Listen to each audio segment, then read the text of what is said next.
The silk of my skirt snagged on a rusted pipe, tearing with a sound like a scream trapped in a throat. I didn't stop to look at the damage. I couldn't. The labyrinthine service tunnels beneath the Fairmont Copley Plaza smelled of stale grease, damp concrete, and the metallic tang of my own terror. Behind me, the muffled thrum of the engagement party continued, a sophisticated beast that had tried to swallow me whole. I was the guest of honor, the prize filly on display, the daughter of Senator William Evans, and as of 20 minutes ago, the most expensive piece of merchandise in Boston. I pushed through a heavy steel door marked "No Exit," the crash of the bar against my hip sending a jolt of pain at my spine that barely registered. My lungs burned. Every breath was a ragged gasp, scraping against my ribs. I had to get out. I had to disappear before they realized the bride-to-be hadn't just gone to the powder room to touch up her lipstick, but had vanished into the bowels of the hotel like a ghost. My mind kept replaying the conversation I wasn't meant to hear. It played on a loop, a nightmare I couldn't wake up from.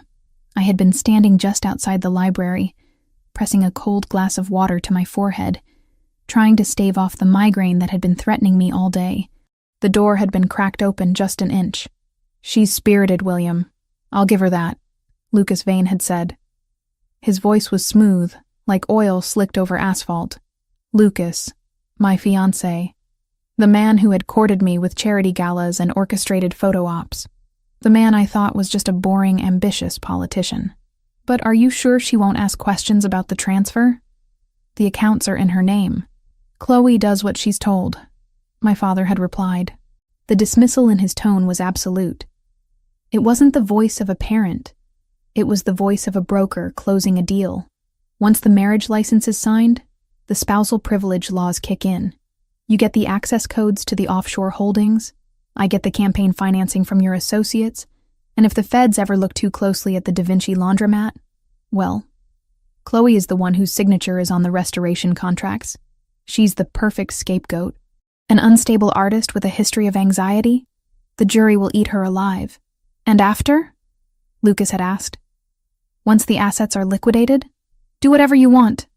An accident. An overdose. She's not necessary after the merger is complete." I stumbled, my heel catching on a grate. I fell hard, my knees slamming into the dirty concrete floor of the loading dock. The white satin of my Vera Wang gown, a dress that cost more than most people earned in a decade, soaked up the grime instantly.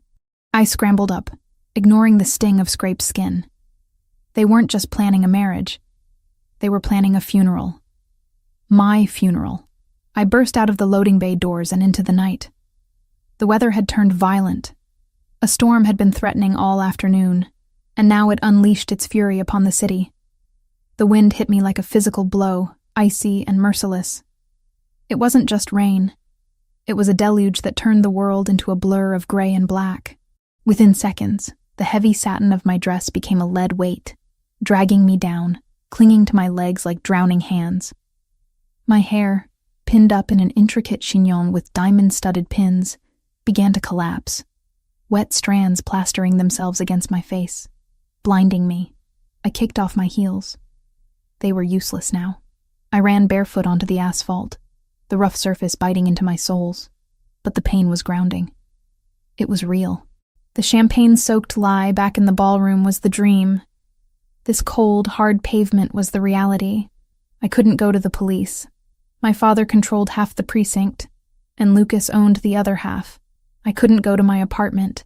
It would be the first place they looked. I had no phone, no wallet, no ID.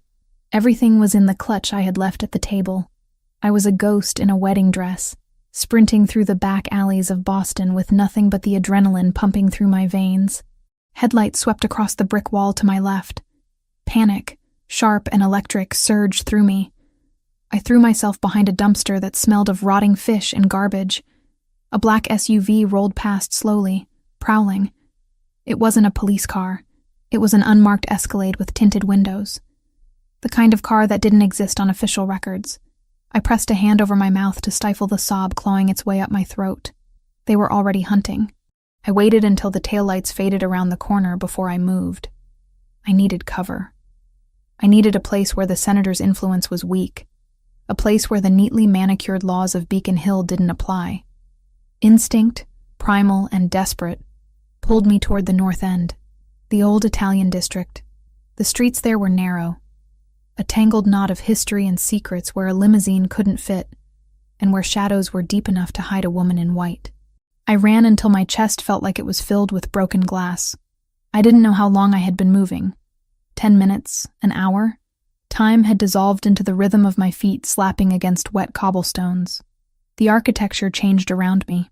The glass and steel of the financial district gave way to red brick, iron fire escapes, and the smell of basil and rain-slicked granite. My vision was spotting. The cold was seeping into my bones, making my teeth chatter so hard my jaw ached.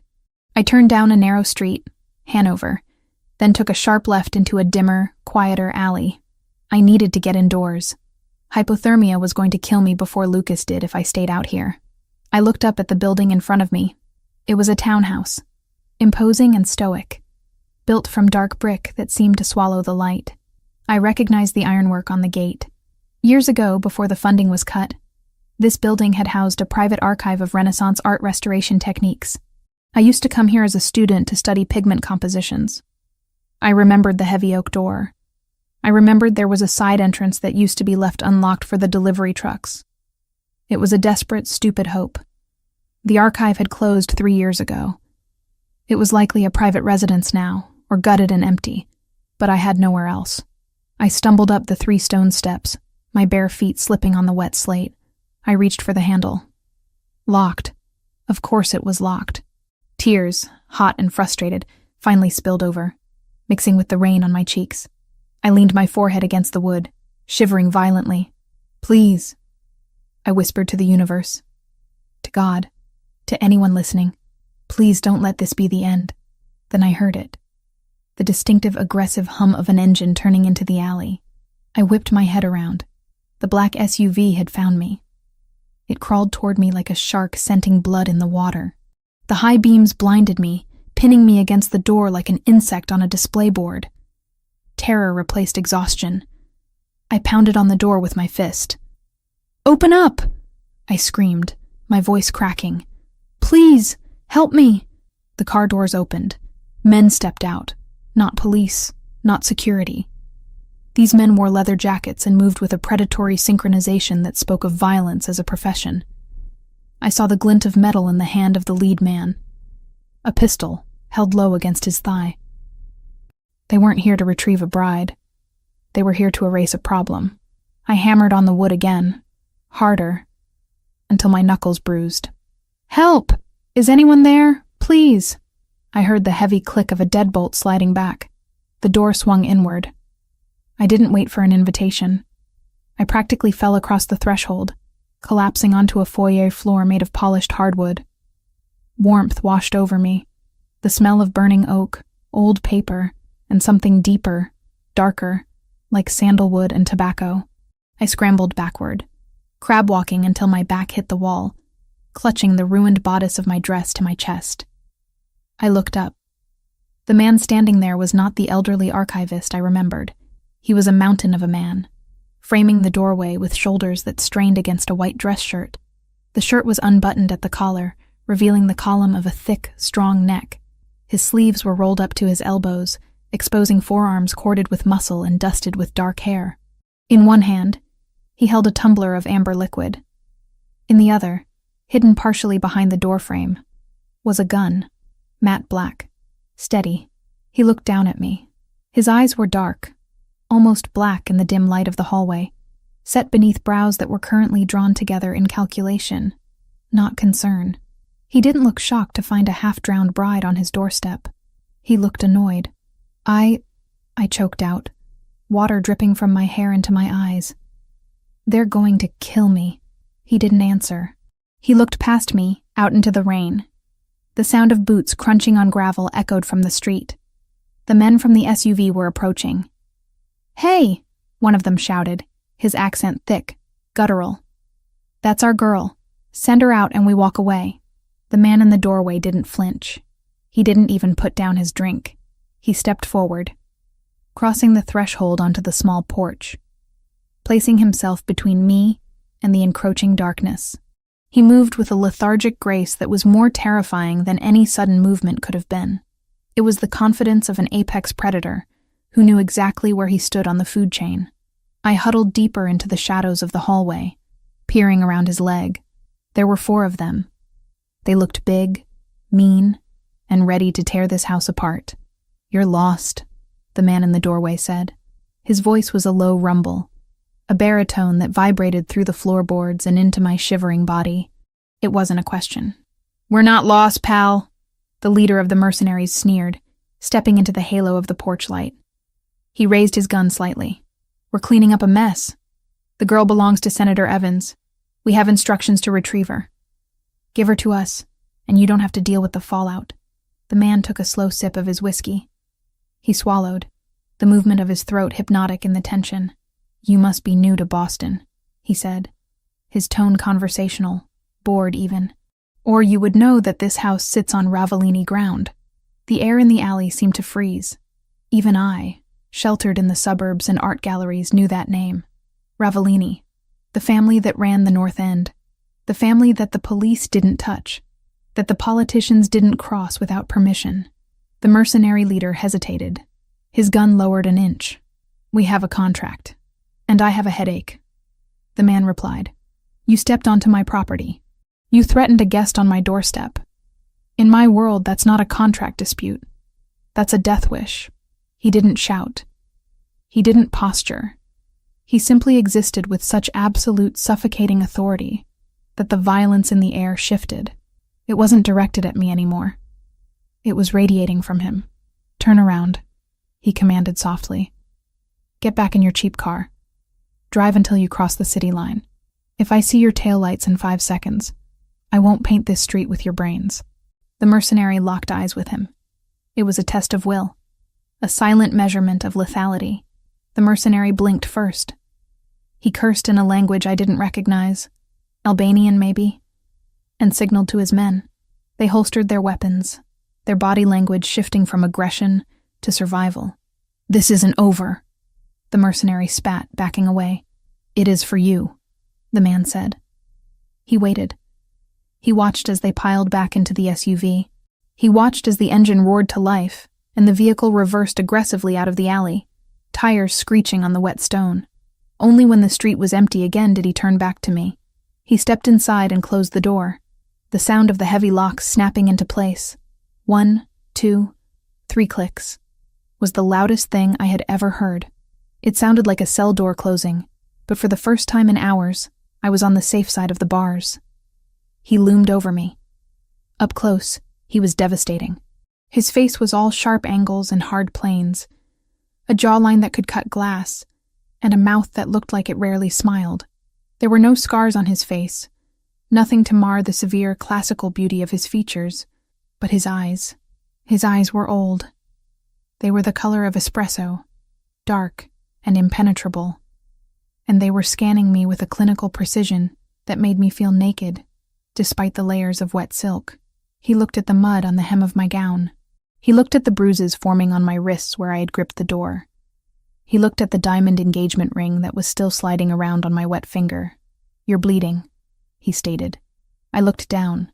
There was a cut on my arm I hadn't noticed, the blood swirling with the rainwater on my skin. I fell in the tunnels. "Who are you?" "Chloe," I whispered. My teeth were chattering so hard I could barely form words. The adrenaline was crashing, leaving me shaking violently. Chloe Evans. Recognition flickered in his eyes, but it wasn't surprise. It was calculation. The senator's daughter, the one who was supposed to marry Lucas Vane tonight. I flinched at the name. "Please, don't call them. Don't call the police. They'll kill me. My father, he's selling me. It's a setup." He stared at me for a long moment. He could have thrown me out. He could have called my father and ransomed me back for a fortune. He was a criminal. I knew what the Ravellini family was. They were monsters. But looking at him, I didn't see a monster.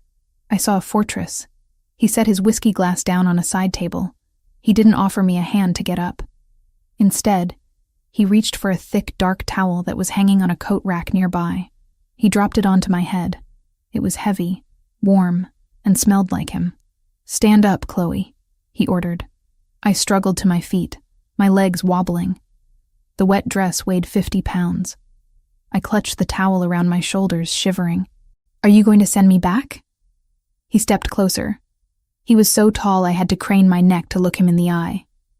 He reached out, his hand large and warm, and brushed a wet strand of hair away from my cheek.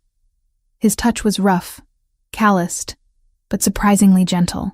His thumb grazed my jawline, tilting my face up to the light.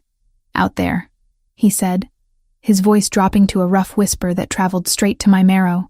"You are currency. You are a problem to be solved or an asset to be liquidated." He leaned down, his face inches from mine. I could feel the heat radiating off him. But here, his eyes locked onto mine, demanding total submission, total honesty. "Here, you are under my roof. And the Ravellinis protect what is theirs." My breath hitched. "I'm not yours. You knocked on my door," he murmured. "You crossed my threshold. Fate brought you here, but I am the one deciding to keep you." He stepped back, gesturing toward the interior of the house, a dark, sprawling expanse of shadows and luxury. "Stay with me," he said. It wasn't a question. It was a command wrapped in a promise. "Stay with me, and they will never touch you again." I looked at the door behind him, the barrier between me and the storm, between me and the death that awaited me at the hands of my own father. Then I looked at him, Marco Ravellini, the wolf who ruled the city. He was dangerous. He was lethal.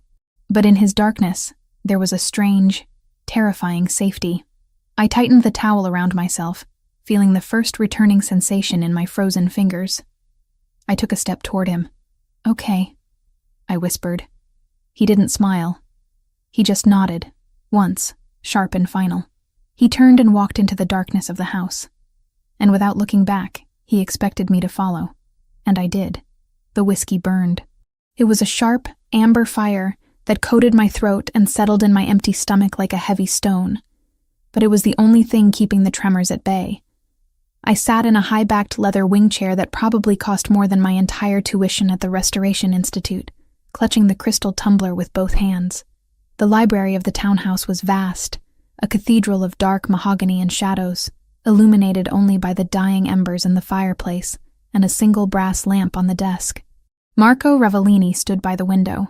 He hadn't moved for 5 minutes. He was watching the street, his back to me, a silhouette of broad shoulders and coiled tension. He had discarded his jacket, and the white dress shirt stretched across his back as he crossed his arms.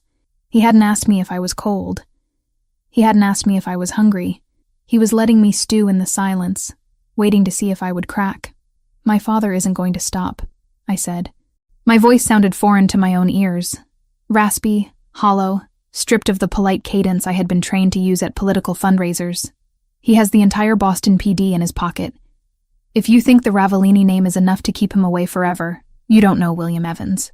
Marco turned slowly. The movement was fluid, predatory. He walked to the desk, poured himself another drink, and leaned against the heavy wood, crossing his ankles. He looked at me over the rim of his glass, his dark eyes unreadable. "I know your father, Chloe," he said, his voice a low rumble that seemed to vibrate through the floorboards. "I know he votes against organized crime bills in public and takes kickbacks from the Albanian mob in private. I know he's desperate, but desperation makes men sloppy. And tonight, he was very sloppy." He set the glass down with a sharp clink. "But I don't run a charity for runaway brides," he continued, his tone hardening. "You brought heat to my doorstep. Serious heat. I need to know why. Why would a senator sell his only daughter to a man like Lucas Vane? What is so important that he would risk a federal kidnapping charge to get you back?" I took another sip of whiskey, the alcohol finally numbing the stinging scrape on my knee. I looked around the room, my eyes landing on a painting hanging above the mantel. It was a portrait of a merchant, styled in the Dutch Golden Age tradition. The light, the shadow, the texture of the velvet coat. It was masterful. "That Vermeer," I said, pointing a trembling finger at the canvas. Marco glanced at it, a flicker of surprise breaking his stoic mask. "What about it?" "It's a fake," I stated flatly.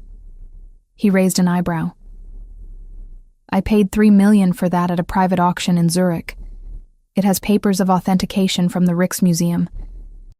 The papers are forged, I said, the professional part of my brain taking over, pushing the fear aside. Look at the craquelure near the hands. The cracks are too uniform. They fan out in a spiderweb pattern that suggests rapid thermal expansion.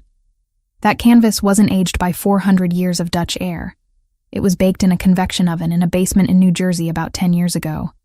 And the blue pigment on the coat, it's synthetic ultramarine. Vermeer used crushed lapis lazuli. The light refraction is completely different. Marco stared at the painting, then back at me. A corner of his mouth ticked up. It wasn't a smile, not really. It was an acknowledgement. Go on, he said. That's what I do, I told him, meeting his gaze. I'm a restorer.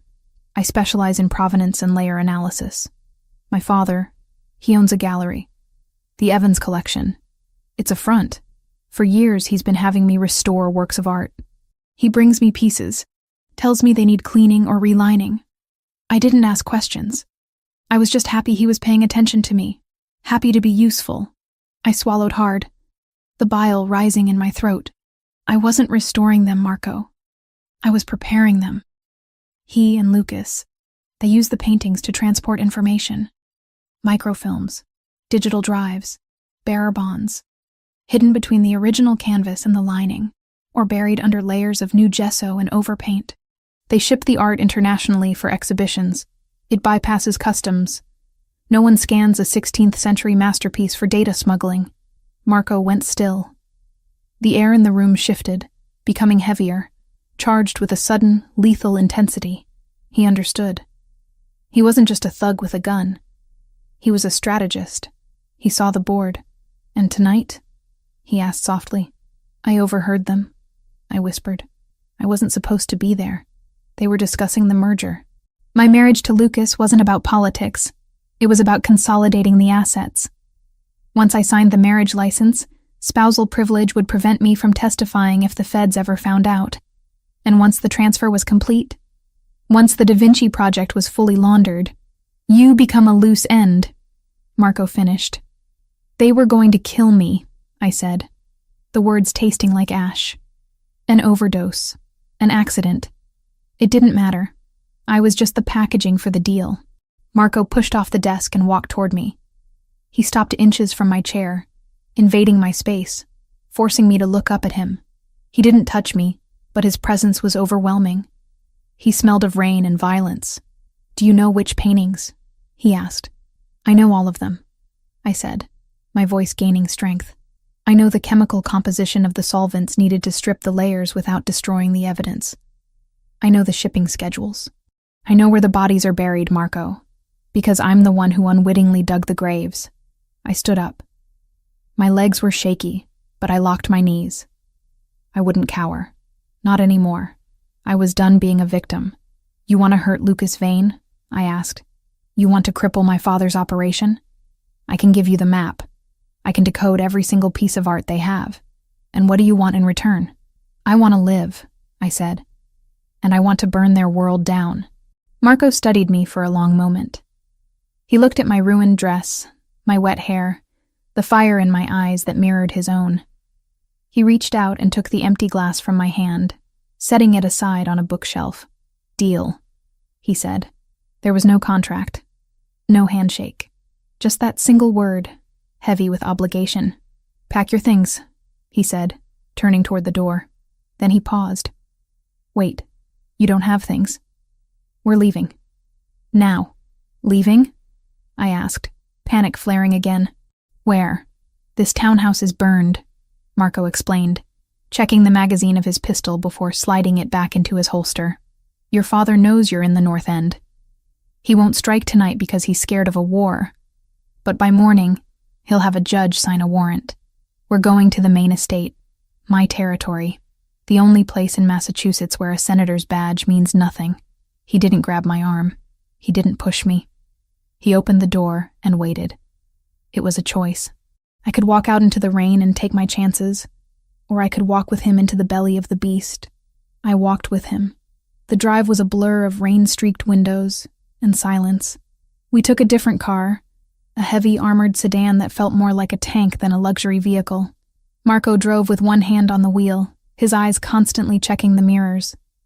He didn't turn on the radio. He didn't try to make small talk. I sat in the passenger seat, watching the city fade away.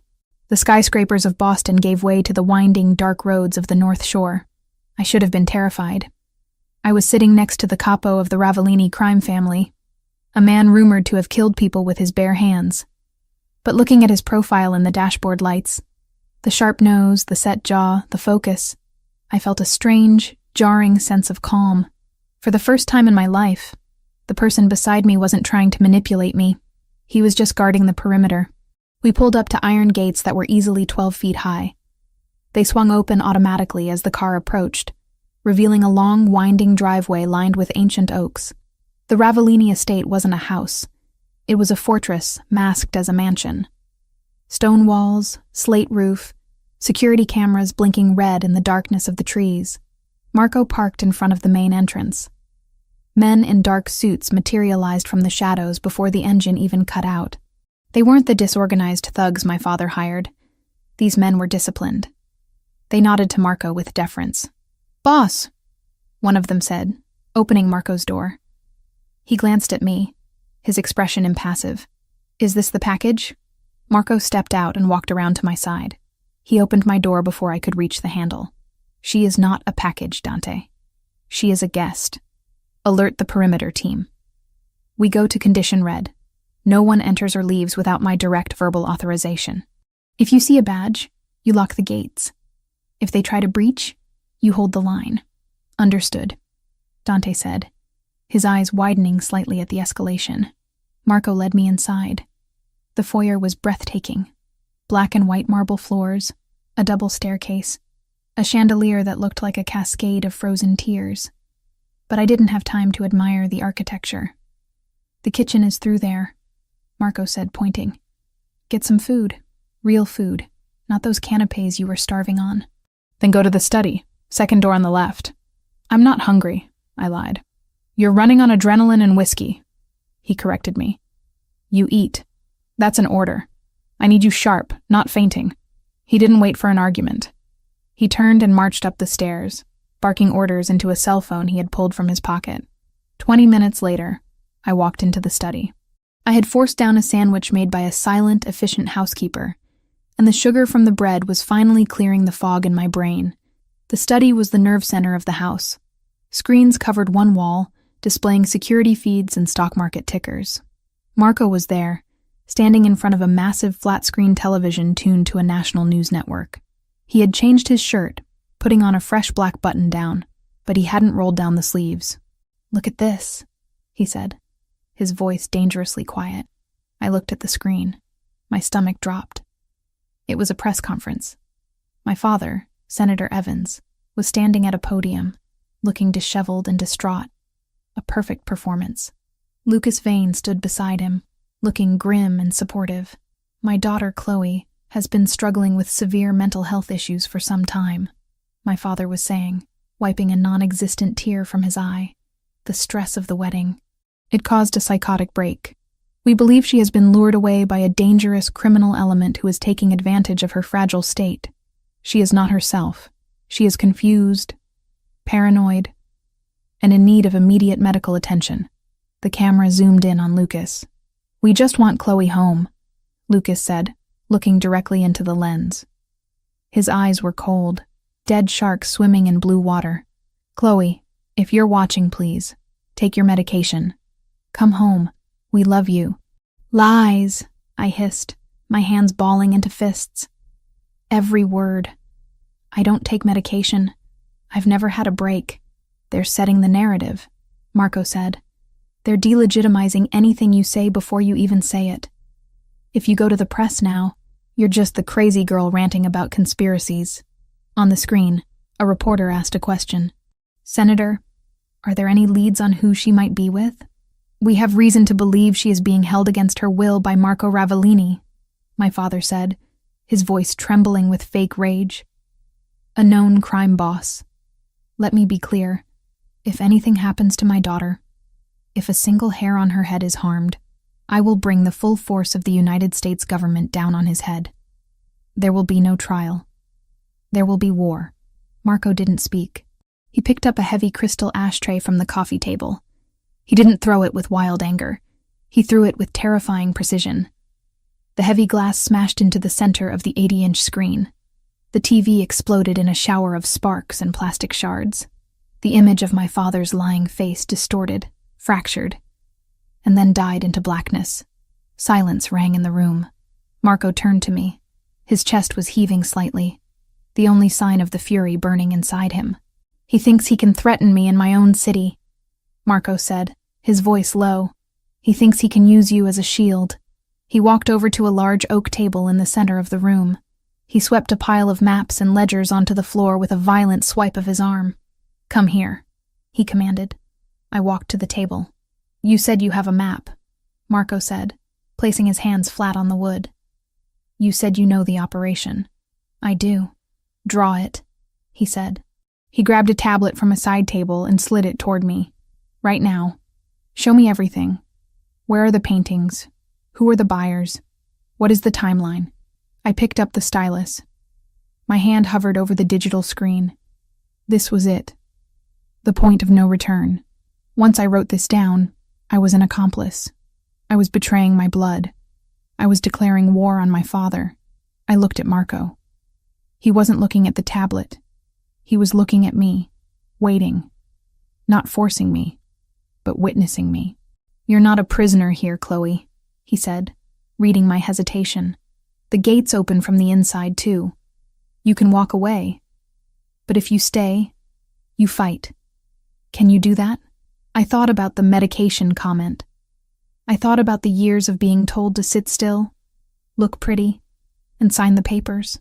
I thought about the cold, damp tunnel and the way Marco had stood between me and the mercenaries without blinking. "I'm not walking away," I said. I touched the stylus to the screen. "The shipment leaves on Thursday," I began, sketching the layout of the gallery warehouse. "They're moving 12 crates. But the real money isn't in the crates. It's in the centerpiece for the auction, a painting called The Silent Madonna. It's supposed to be a restoration of a Renaissance piece. And it's not." "No," I said, drawing a diagram of the frame structure. "It's a vault. The canvas is lined with lead. Underneath the oil paint, in the texture of the dress, that's where the ledger is. Not just money. Names, agents, judges, everyone on Lucas's payroll." Marco watched the lines appear on the screen, his mind working as fast as mine. He leaned in, his shoulder brushing against mine. The heat of his body was distracting, grounding. "If we get that painting," Marco murmured, "we don't just stop the money, we own them." "Yes," I said, "but it's heavily guarded. It's at the Lombra Gallery, underground, high security." "I don't care if it's in the Vatican," Marco said, straightening up. His eyes were dark fire. "We're taking it." He looked at me, really looked at me, seeing not the ruined bride, but the architect of his victory. "You need clothes," he said abruptly, the intensity shifting from war back to logistics. "You can't plan a heist in a wedding dress." "I don't have anything. I'll have my sister send things over in the morning. For now." He walked to a closet in the corner of the room and pulled out a black t-shirt and a pair of gray sweatpants. He tossed them to me. "Wear these. The guest suite is next to mine. Try to sleep." I caught the clothes, clutching them to my chest. "Marco?" He paused at the door. "What?" "Why did you break the TV?" I asked softly. "You didn't have to do that." He looked back at the shattered screen, then at me. His expression softened, just a fraction. "I don't like liars," he said. And I didn't like the way he looked at you, even through a screen. He opened the door. "Get some rest, Chloe. Tomorrow we steal a masterpiece." He left, closing the door softly behind him. I stood alone in the study, surrounded by the wreckage of the television and the blueprint of my betrayal. I looked down at the black shirt in my hands. It was soft cotton. I brought it to my face. It smelled like sandalwood and rain. I wasn't safe. I was in the center of a hurricane. But for the first time in 26 years, I wasn't just a doll in a box. I was the one holding the match. And Marco Ravellini had just given me the gasoline. The tiny earpiece hummed with static against my ear canal, a constant buzzing reminder that I was no longer Chloe Evans, the runaway bride. I was an operative, a weapon, a thief. I stood in front of the floor-to-length mirror in the guest suite of the Ravellini estate. But the reflection staring back was a stranger. Marco hadn't sent for a stylist or a personal shopper. He had sent a tactical team disguised as tailors. The dress wasn't chosen for its beauty, though it was devastatingly elegant. A column of midnight black silk that fit like a second skin. It was chosen for its engineering. The slit on the left side went high up my thigh, not to tease, but to allow for a full range of motion if I needed to sprint. The bodice was reinforced, tight enough to hold the wire running down my spine, but flexible enough to allow deep breaths. And the shoes. They looked like jagged stilettos, weapons in their own right, but the soles were lined with a red, grippy rubber compound usually found on combat boots. "Turn around!" Marco's voice came from the doorway. I spun, my heart doing a traitorous double tap against my ribs. He was leaning against the doorframe, dressed in a tuxedo that cost more than the gallery we were about to rob. The black tie hung loose around his neck, yet to be knotted. He looked lethal. Civilized, yes, like a panther in a diamond collar, but lethal nonetheless. "The wire is visible near the neckline," he noted, pushing off the frame and walking toward me. He didn't ask for permission. He stepped into my personal space, the scent of sandalwood and gun oil enveloping me instantly. His large, warm hands brushed against the bare skin of my neck, sending goosebumps cascading down my arms. He tucked the thin wire beneath the silk strap, his fingers lingering for a fraction of a second longer than necessary on my pulse point. "Your heart is racing," he murmured, his voice low and rough, vibrating through my chest. "I'm about to rob my father," I whispered, meeting his dark gaze in the mirror, and infiltrate a room full of people who think I'm currently having a psychotic break in a padded cell. "You aren't robbing him," Marco corrected, his eyes locking onto mine in the glass. "You are reclaiming what was stolen. And you aren't Chloe Evans tonight. You are Elena Koval, a private equity investor from Zurich, with a taste for religious iconography and a mute husband." "You're not going to talk?" "My accent is too distinct," Marco said, finally tying his tie with efficient, sharp movements. "In Boston, a Ravellini voice opens doors, but it also triggers alarms. Tonight, I am merely the muscle and the wallet. You are the face." He turned me around to face him, his hands settling heavily on my waist. The heat of his palms seeped through the silk, branding me. "Listen to me, Tesoro," he commanded, his intensity stripping the air from the room. "We are walking into the lion's den. L'Ombra isn't just a gallery, it's a bunker for the corrupt. Lucas will be there. Your father might be there. If you freeze, we die. If you panic, we die. You need to turn off the part of you that is a daughter and turn on the part of you that survived the tunnels." "I can do it," I said, though my voice trembled slightly. "I know you can," he said.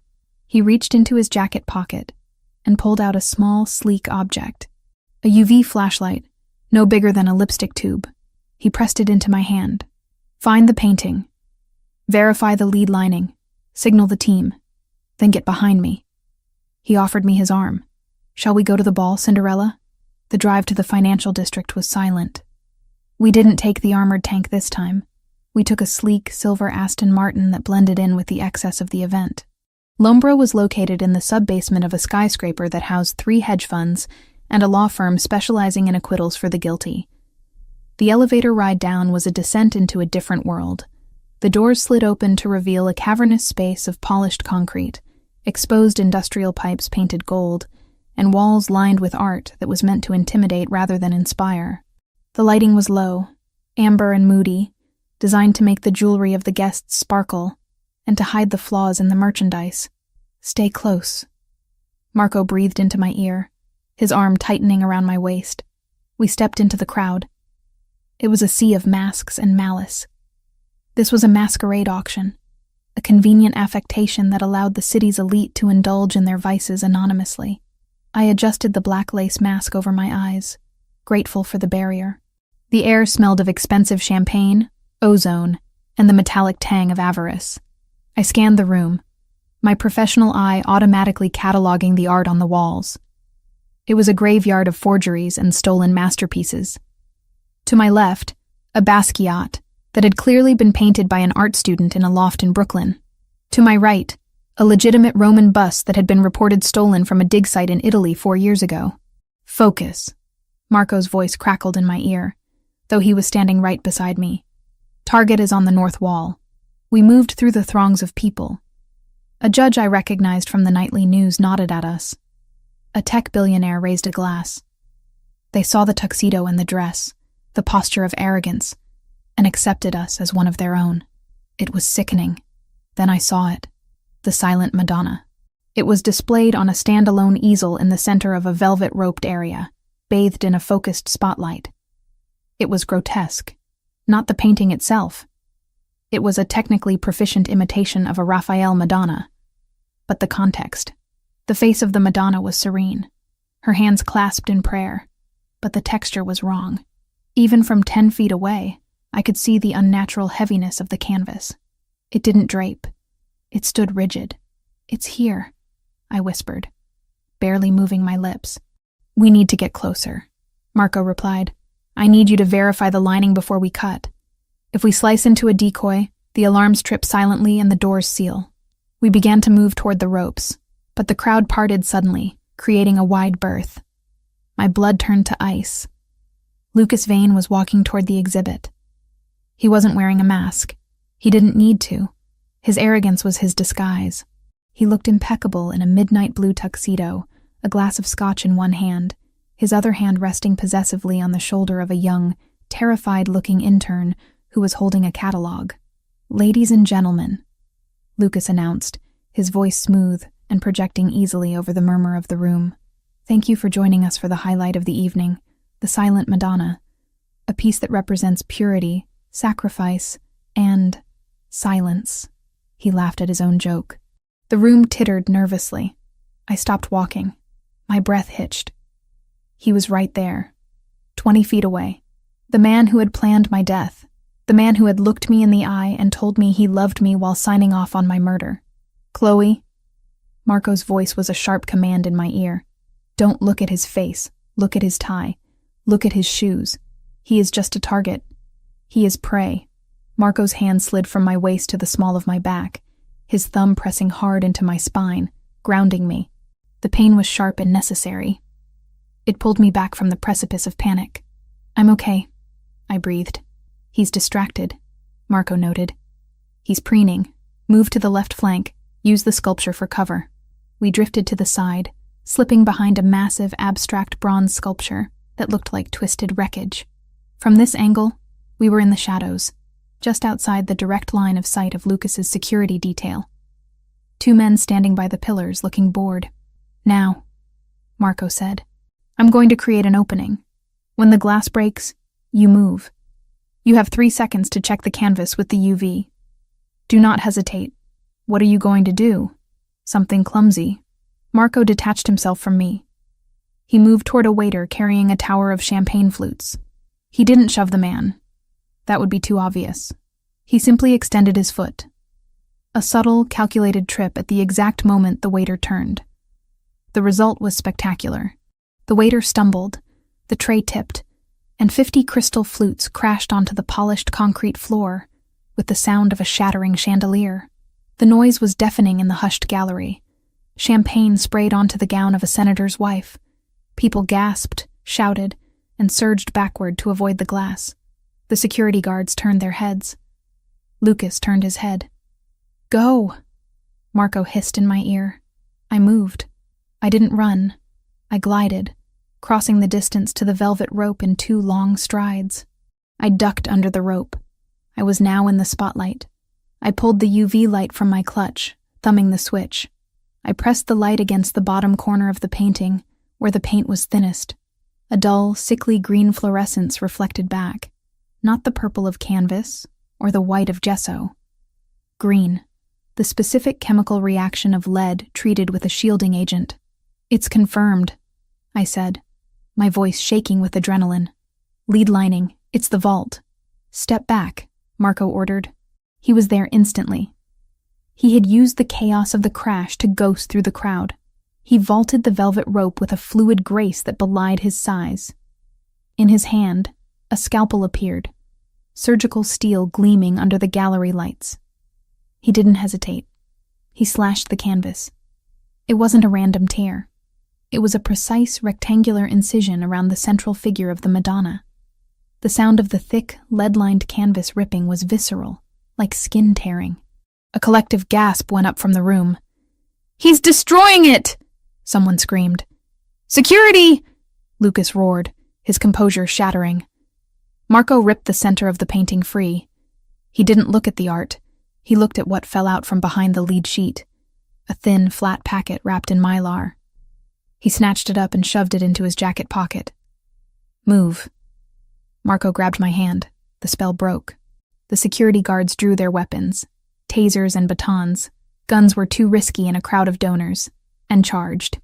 "Kitchen!" Marco shouted, pulling me toward the service doors to the right of the exhibit. We sprinted. My heels slammed against the concrete, the red grip soles doing their job. We hit the double swinging doors of the kitchen just as the first taser prong whizzed past my ear, embedding itself in the doorframe with a spark. The kitchen was a labyrinth of stainless steel, steam, and shouting chefs. We burst through, startling a line of cooks plating appetizers. "Out of the way!" Marco roared, his voice booming over the clatter of pots. We wove through the prep stations. The exit was at the far end, past the dishwashing pit. But as we rounded the corner, the rear exit door burst open. 2 men in suits blocked the way. These weren't gallery security. These were professionals. Evan's personal detail. "Nowhere to go, Ravellini," the larger one snarled, snapping an extendable baton. Marco didn't slow down. He didn't even pause to negotiate. He released my hand. "Get the door code," he ordered me. "I'll handle the trash." I scrambled toward the keypad next to the locked loading dock door. The red light blinked mockingly. I needed a 4-digit PIN. Behind me, the sound of violence erupted. It wasn't the cinematic fighting of movies. It was brutal, ugly, and fast. I heard the crack of bone, the wet thud of a fist hitting a kidney. I glanced back for a second. Marco had ducked under the baton swing, trapped the man's arm, and used the man's own momentum to drive his face into the stainless steel counter. The man crumpled. The second guard lunged at Marco with a knife. "The code, Chloe." Marco grunted, dodging the blade by an inch. "Think, what does your father love?" My mind raced. My birthday? No, he barely remembered it. His anniversary? No. The date he was elected? Too public. Then I remembered the painting, the fake Vermeer, the date on the fake authentication papers. 1665. I punched it in. 1 to 6 to 6 to 5. Electronic buzz. Access denied. "Wrong code," I screamed. Marco caught the knife hand, twisting the guard's wrist until I heard a sickening snap. The guard screamed, dropping the weapon. Marco kicked him in the chest, sending him flying into a rack of drying pots. "Try again," Marco yelled, backing toward me, breathing hard but uninjured. "Think like him. What is his password for everything?" I closed my eyes, visualizing my father's office, his safe, his ego. It wasn't a date. It was a number. The number of votes he won by in his first landslide victory. The number he bragged about at every dinner party. 2412. I keyed it in. The light turned green. The heavy hydraulic lock hissed. "Got it." I shoved the door open. Rain and cold night air blasted into the hot kitchen. We spilled out onto the loading dock. The alley was dark, slick with oil and water. "Where's the car?" I gasped, looking around. The Aston Martin was parked blocks away. We couldn't go back to the front. "There." Marco pointed to a nondescript gray sedan idling halfway down the alley. "Plan B." We ran for it. But the back door of the kitchen slammed open again. Lucas Vane stood there. He wasn't holding a drink anymore. He was holding a gun. A silver revolver that looked too large for his manicured hand. "Chloe!" he screamed, his voice cracking with rage. "You ungrateful bitch!" He raised the gun. Marco didn't dive for cover. He stepped in front of me, shielding my body with his own. He raised his own weapon, the Beretta he had pulled from his waistband. Lucas fired. The shot went wild, sparking off the brick wall 3 feet to our left. He was panicking. He wasn't a shooter. He was a politician. Marco didn't miss. He fired 2 shots. Not to kill. Too much paperwork. Too much heat for a public figure. He shot the ground in front of Lucas, sending shards of concrete flying into his shins, and then he shot the light fixture above the door, plunging the dock into darkness. "Car! Now!" Marco shoved me toward the driver's side of the gray sedan. "Me?" I yelled. "I need to cover the rear. You drive." I didn't argue. I threw myself into the driver's seat. The keys were already in the ignition. I twisted them, and the engine roared to life. It was a sleeper car, shabby on the outside, modified racing engine on the inside. Marco dove into the passenger seat just as I slammed the gear shift into drive. "Go! Go! Go!" I floored it. The tires spun on the wet asphalt, smoking, then caught traction. The car fishtailed violently, missing a dumpster by inches, and shot out of the alley onto the main street. "Left," Marco shouted, checking the side mirror. "We have company." I glanced at the rearview mirror. 2 black SUVs were peeling out of the garage exit behind us. The mercenaries. "Hold on," I gritted out. I took the corner onto Congress Street at 60 miles an hour. The back of the car swung out, drifting.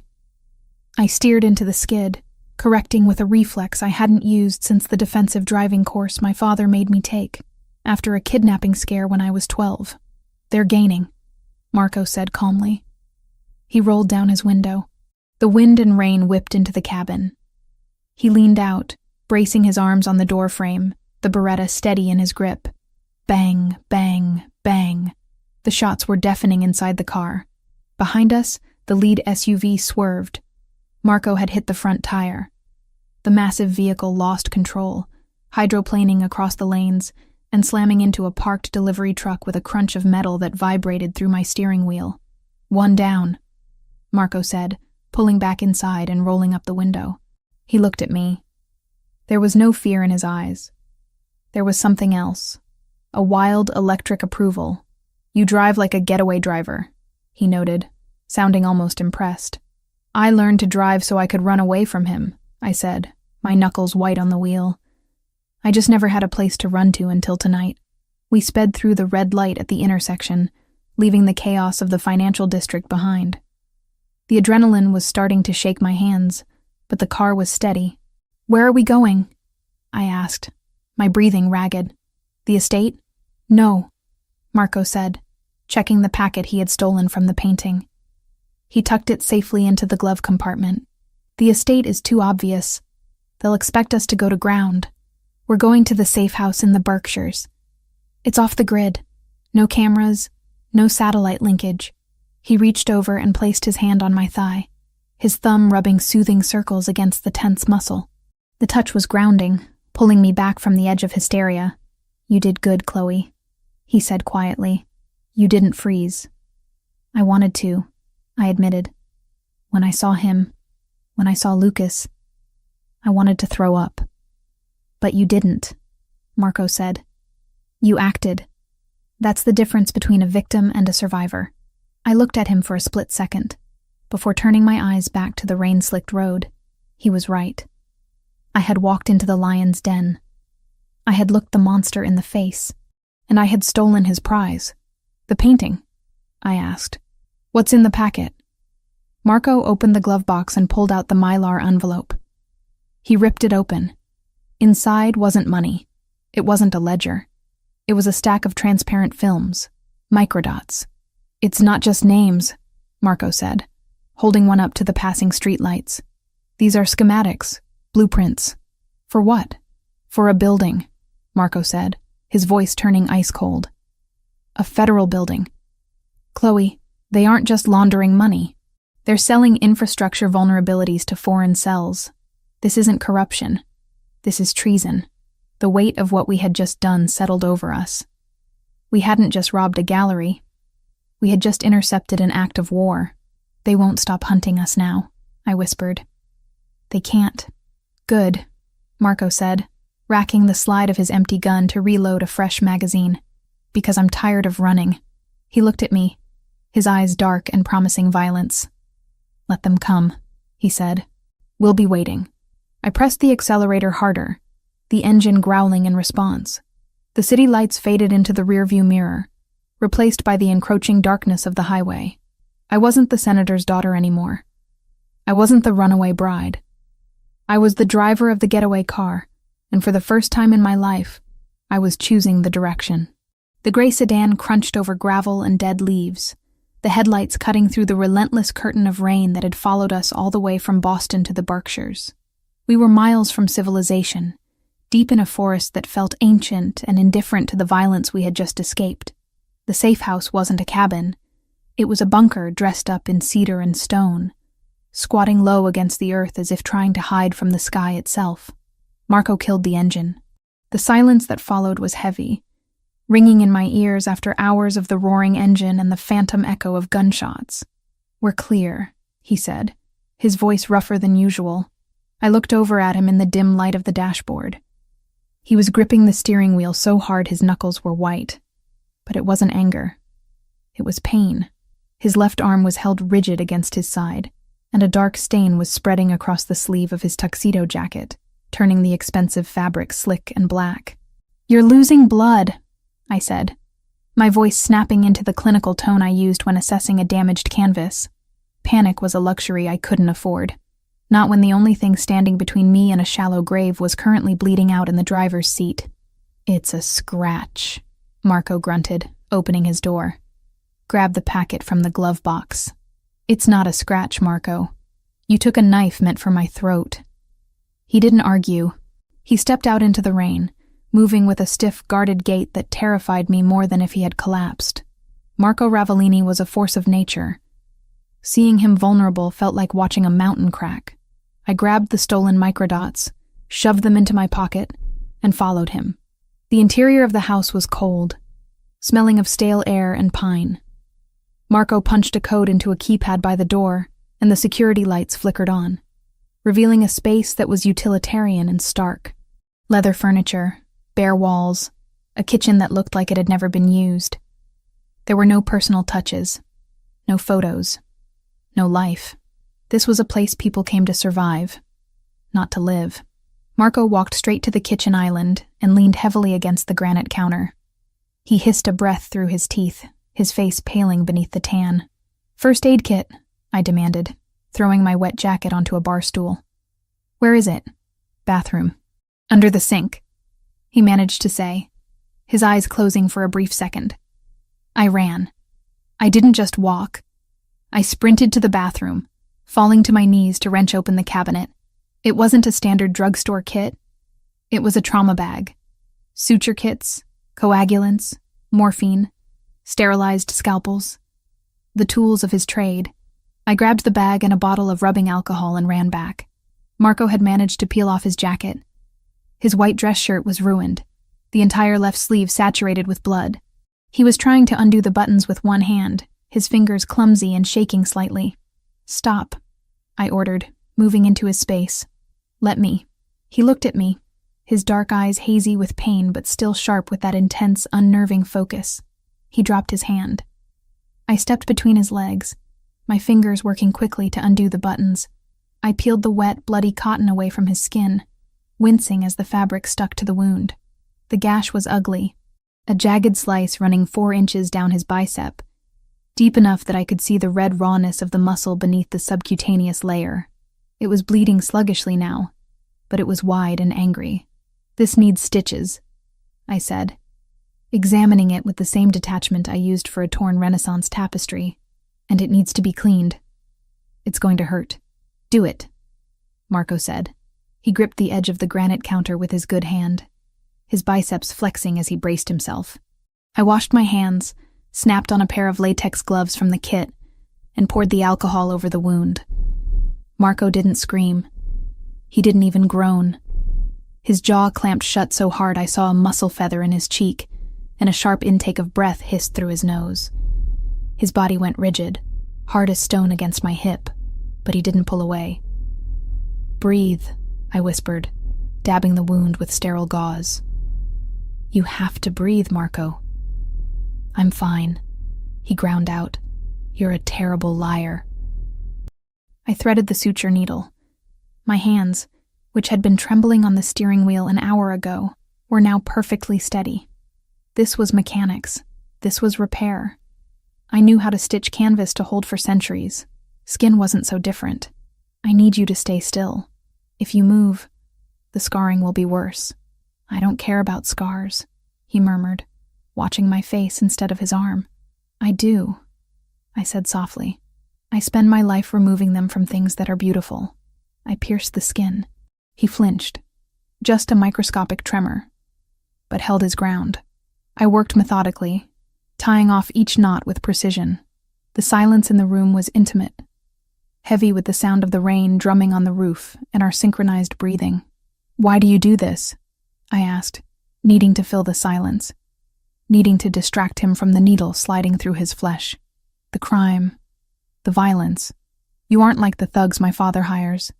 You're educated. You have an eye for art. You could have been anything."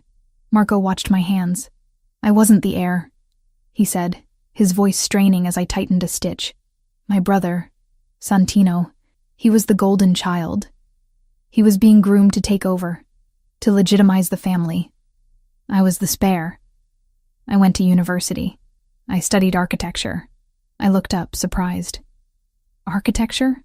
"I wanted to build things," he said, a ghost of a smile touching his lips, bitter and fleeting. "Structures that lasted. Things that couldn't be corrupted." "What happened?" "Santino was soft," Marco said, his face hardening. "He thought he could negotiate with wolves like the Albanians. He thought honor meant something to them. They killed him 6 years ago. My father, he broke. He couldn't lead. Someone had to step in. Someone had to burn the wolves to keep the pack safe. I tied off the final stitch and snipped the thread. So you became the monster to fight the monsters." "I became what was necessary," he corrected.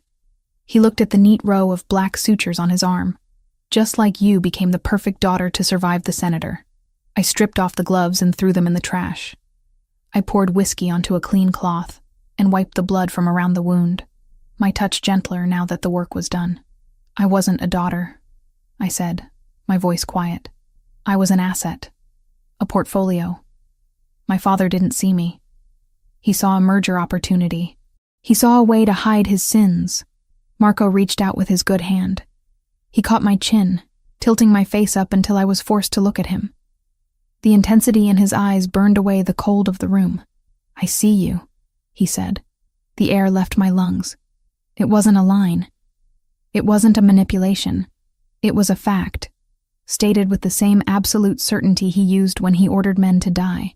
"You didn't flinch in the gallery," he murmured, his thumb brushing over my lower lip. "You drove through a firefight. You just sewed me up without shaking. You aren't an asset, Chloe. You're a weapon he didn't know how to wield." "Marco, he wanted to sell you," he growled, the anger vibrating in his chest. "He wanted to give you to a man like Lucas Vane, who would have broken you just to see the pieces shine. The thought of him touching you, of anyone touching you." He didn't finish the sentence. He didn't have to. He pulled me closer, his hand sliding into the wet hair at the nape of my neck. The distance between us vanished. The smell of him, antiseptic, blood, sandalwood, and raw male heat, flooded my senses. My hands found purchase on his bare chest. His skin was fever hot. I could feel the heavy, powerful beat of his heart against my palms. "I'm not afraid of you," I whispered, the realization crashing over me. I should have been. He was a killer. He was dangerous, but he was the only thing in the world that felt solid. "You should be," he said, his voice dropping to a rough whisper against my mouth. "Because once I kiss you, I'm never letting you go. There is no going back to the gallery, no going back to the life you knew. You stay with me, in the dark, in the blood, always. I don't want to go back," I breathed. "I want to stay." He didn't wait. He crushed his mouth to mine. It wasn't a gentle kiss. It was a claiming. It was a collision of two people who had been running on the edge of a cliff for too long and finally decided to jump. He tasted of whiskey and danger. His tongue swept into my mouth, demanding, taking, possessing. I made a sound in the back of my throat, a whimper of need that I hadn't known I was capable of making. My fingers curled into his shoulders. I pulled him closer, needing to eliminate every millimeter of space between us. He lifted me, effortlessly. Despite the wound, despite the blood loss, he hoisted me up onto the granite island.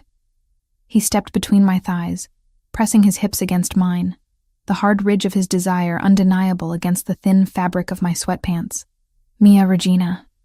He groaned against my neck, his teeth grazing the sensitive skin there. My queen, you belong to me. Say it. I'm yours, I gasped, throwing my head back as his lips trailed fire down my throat. I'm yours, Marco. He stripped the shirt off me. The air was cold, but his hands were searing. He looked at my body, not with lust, but with reverence, like I was the masterpiece he had stolen, the only thing of value in a world of fakes. Beautiful, he breathed. Perfect. There was no fumbling, no awkwardness. It was primal. When he entered me, I felt it in my soul. It was a grounding, an anchoring. The storm outside raged, wind battering the windows, but in that kitchen, on that cold granite counter, I was burning. We moved together in a rhythm that was frantic and desperate, a reaffirmation of life in the face of the death we had narrowly escaped. Every touch was a promise. Every kiss was a seal. I wrapped my legs around him, pulling him deeper, wanting to absorb his strength, his darkness. I wanted him to mark me, to change me, so that no matter what happened tomorrow, I would never be the same again. When the end came, it shattered me. I cried out his name, my body bowing off the counter, burying my face in the crook of his neck. He followed me seconds later, a guttural roar tearing from his throat as he poured himself into me. We stayed like that for a long time, tangled together, breathing hard, his forehead resting against mine. The adrenaline had faded, replaced by a heavy, languid exhaustion. But the fear was gone. I wasn't alone anymore. Eventually, Marco pulled back. He kissed my swollen lips, then my forehead. He didn't pull away emotionally. He just adjusted my shirt, covering me with a tenderness that made my chest ache. "Are you okay?" he asked, his voice rasping. "Yes," I said, and I meant it. He hopped off the counter and helped me down. His arm was bleeding again, a small spot of red blooming on the gauze, but he ignored it. "We need to see what we have," he said, the soldier returning to duty, but he kept his hand on my lower back, keeping me connected to him. We walked to the living area. Marco retrieved the packet of microdots from the table where I'd left them. He pulled a specialized laptop from a secure case under the sofa, a military-grade machine that looked like it could survive a bomb blast. He sat on the leather couch and pulled me down next to him. I leaned my head on his shoulder, watching the screen boot up. "It's old tech," Marco noted, holding one of the films up to the light. "Analog storage, smart. It can't be hacked remotely."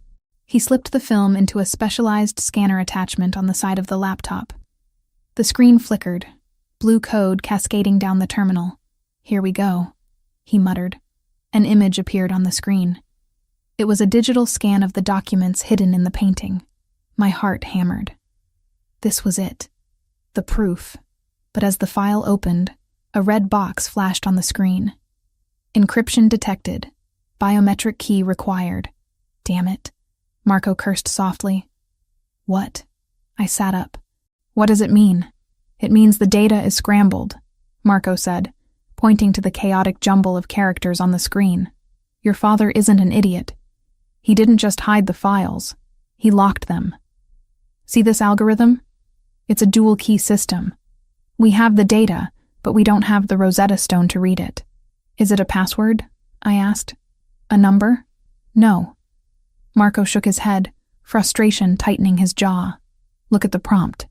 Insert physical token. It's a hardware key, a drive, a chip, something physical that completes the circuit." I closed my eyes. visualizing my father's office, his habits. He wears a necklace, I said slowly. A silver chain. He never takes it off. There's a pendant on it. It looks like a chess piece, a black rook. Marco looked at me. A rook? Yes. He told me it was a family heirloom. But the Evans family were farmers, Marco. They didn't have heirlooms. He touches it when he's nervous. He was holding it tonight during the press conference. That's it, Marco said. That's the key. The USB drive is inside the pendant. So we have the lock, I said, a cold dread settling in my stomach. But the key is around his neck, and he's surrounded by federal agents. We can't get to him, Marco admitted. Not without starting a war that levels half the city. If he's in federal custody, or even under their protection, he's untouchable. He reached for the remote control on the table and flicked on the small television mounted in the corner. Let's see what the narrative is. The news channel was live. The banner at the bottom of the screen was bright red. Breaking news. The reporter was standing outside the Lombra Gallery. Police lights strobed in the background, painting the wet street in chaotic flashes of blue and red. Authorities have escalated the search for Chloe Evans, the reporter said, looking grave. Following a violent altercation at a downtown gallery tonight, police have issued a federal warrant. My breath hitched. A warrant for me? No, Marco said. Listen, police are seeking Marco Ravellini, the reporter continued. Not just for kidnapping, but now for acts of domestic terrorism. Sources say shots were fired and an explosive device was detonated inside the gallery. Explosive device? I gasped. You shot a light fixture. They're spinning it, Marco said, his face grim. But that's not the worst part. The screen cut to a new graphic. It was a photo of me. Not the polished socialite photo, but a grainy image from a security camera tonight. Me running from the gallery. Me holding a gun. Wait, I wasn't holding a gun. I was holding the UV light. But in the grainy footage, it looked like a pistol. Chloe Evans is now considered an armed accomplice, the reporter said.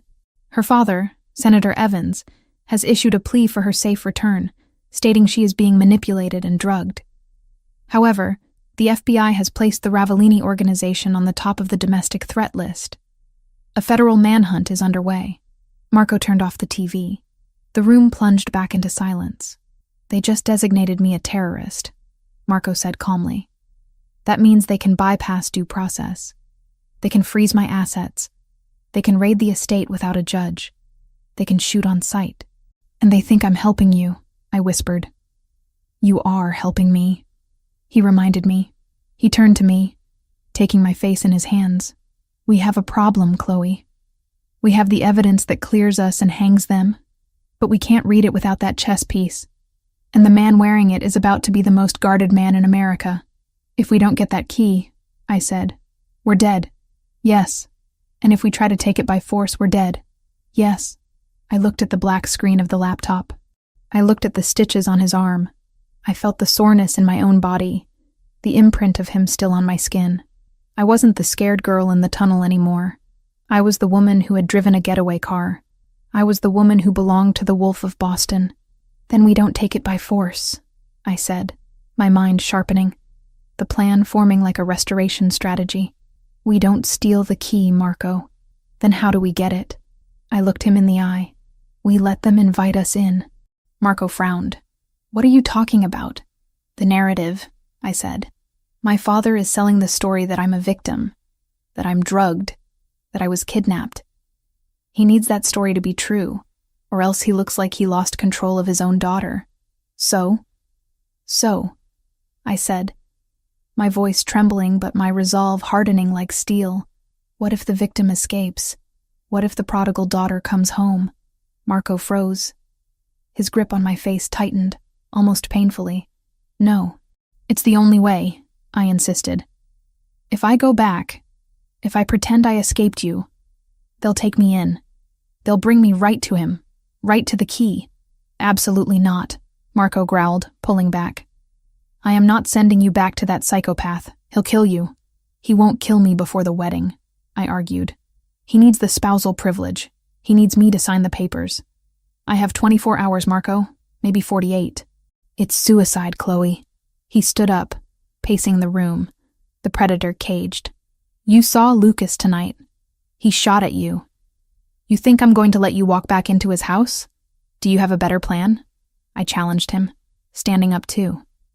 Because from where I'm sitting, we're trapped in the woods with a useless hard drive and the entire US government coming to kill us. If we stay here, we die together. If I go back, we have a chance to win. Marco stopped pacing. He looked at me.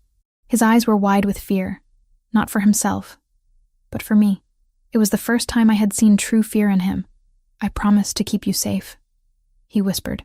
I promised you would never have to go back. I walked over to him.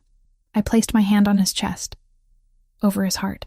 You are keeping me safe, I said, by helping me end this. But to do that, I have to be the bait. He covered my hand with his. If you do this, if you walk out that door, I can't protect you until the trap springs.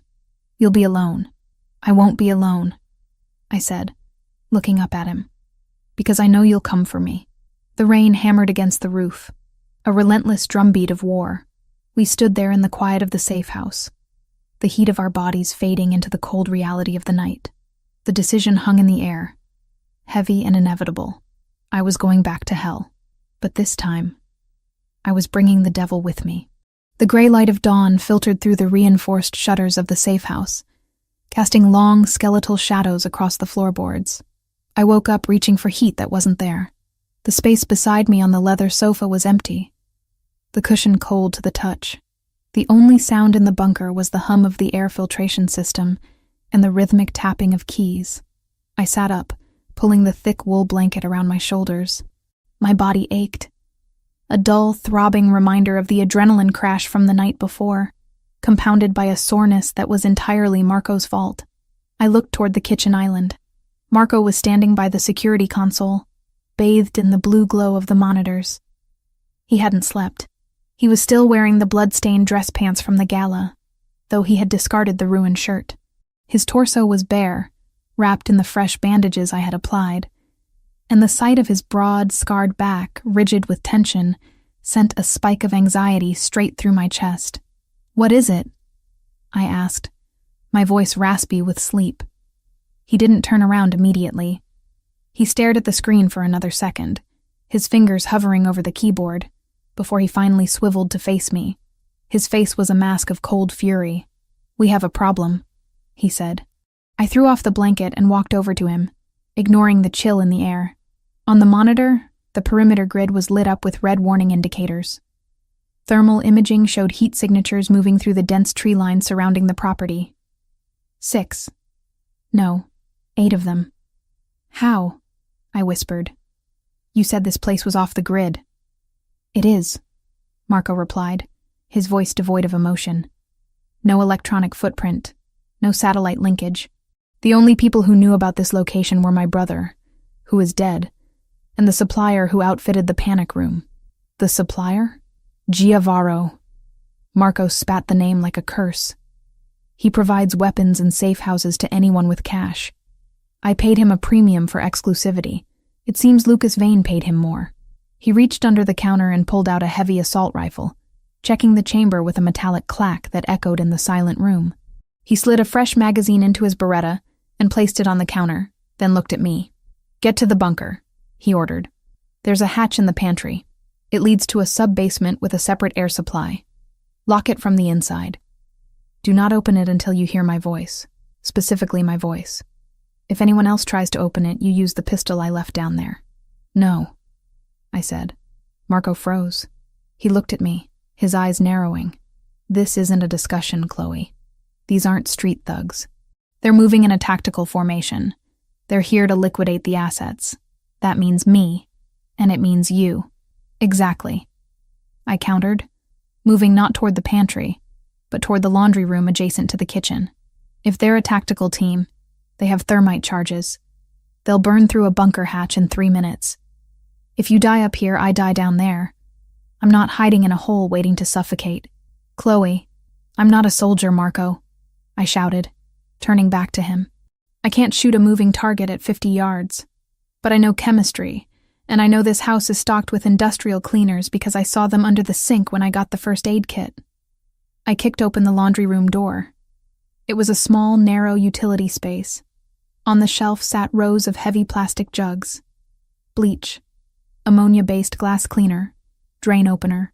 "What are you doing?" Marco demanded, stepping into the doorway, the rifle held loose in his grip. "Improvising," I said, grabbing a gallon of bleach and a bottle of high-concentration ammonia floor stripper. "You want to clear the hallway?" "I'll clear the hallway." Marco looked at the bottles in my hands, then at my face.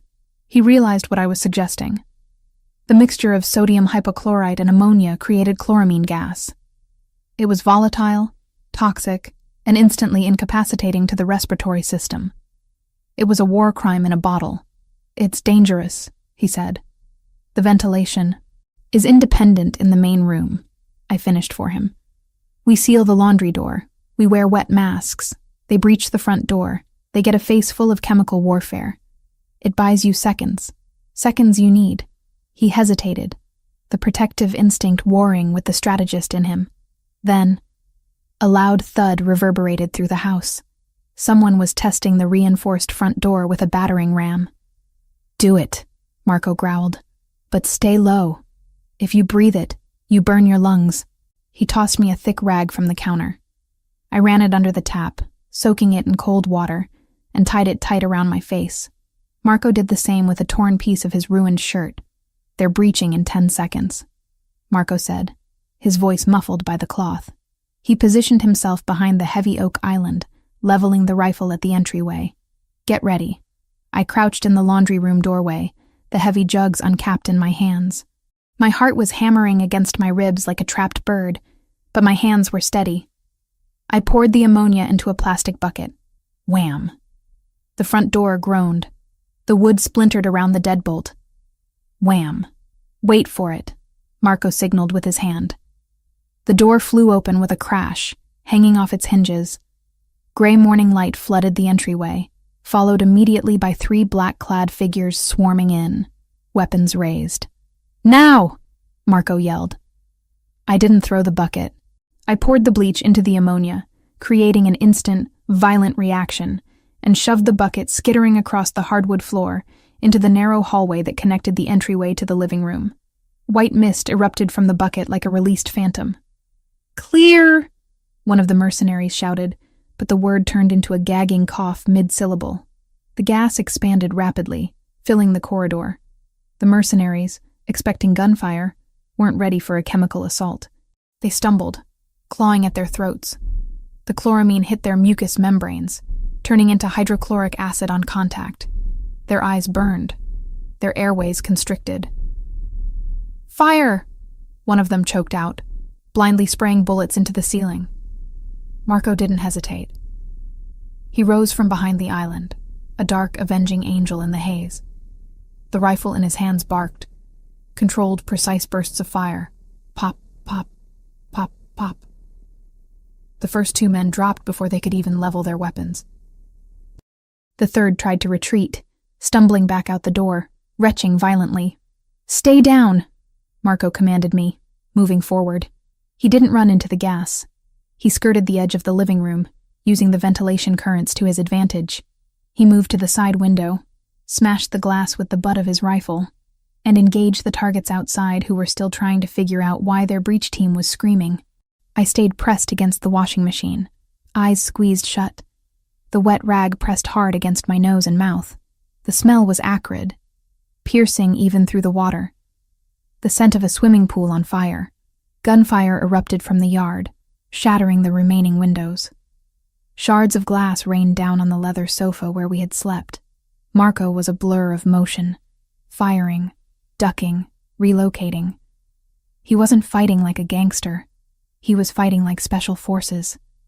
Efficient. Brutal. I heard a scream from outside, then silence, then the sound of a heavy body hitting the floorboards inside the house. "Clear!" Marco's voice came, rough and coughing. I scrambled up, keeping the mask on.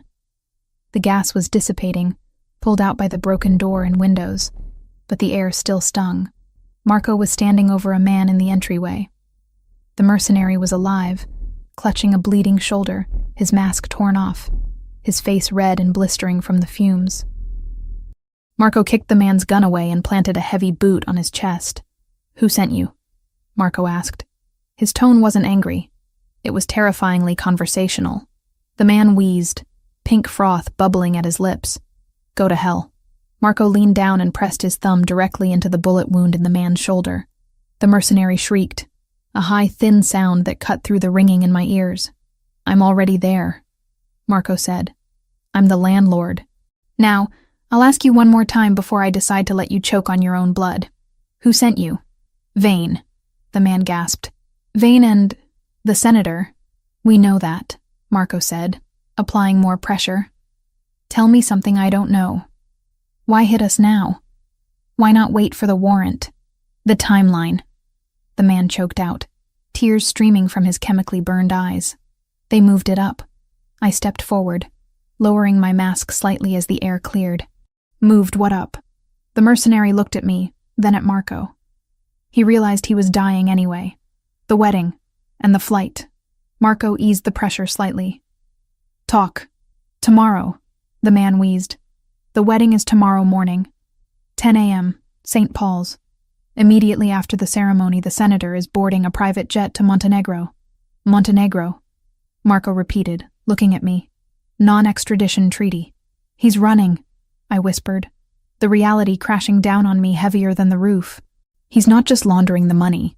He's cashing out. He's taking the key and leaving the country." "The key?" Marco demanded of the man on the floor. "Where is it?" "On him." The mercenary spat. "Always on him.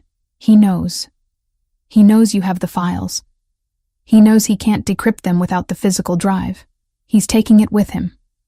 Once he lands in Montenegro, he sells the codes to the highest bidder and disappears." Marco stared at the man for a second longer, then stepped back. He knocked the man unconscious with a swift, merciful blow to the temple with the butt of his rifle.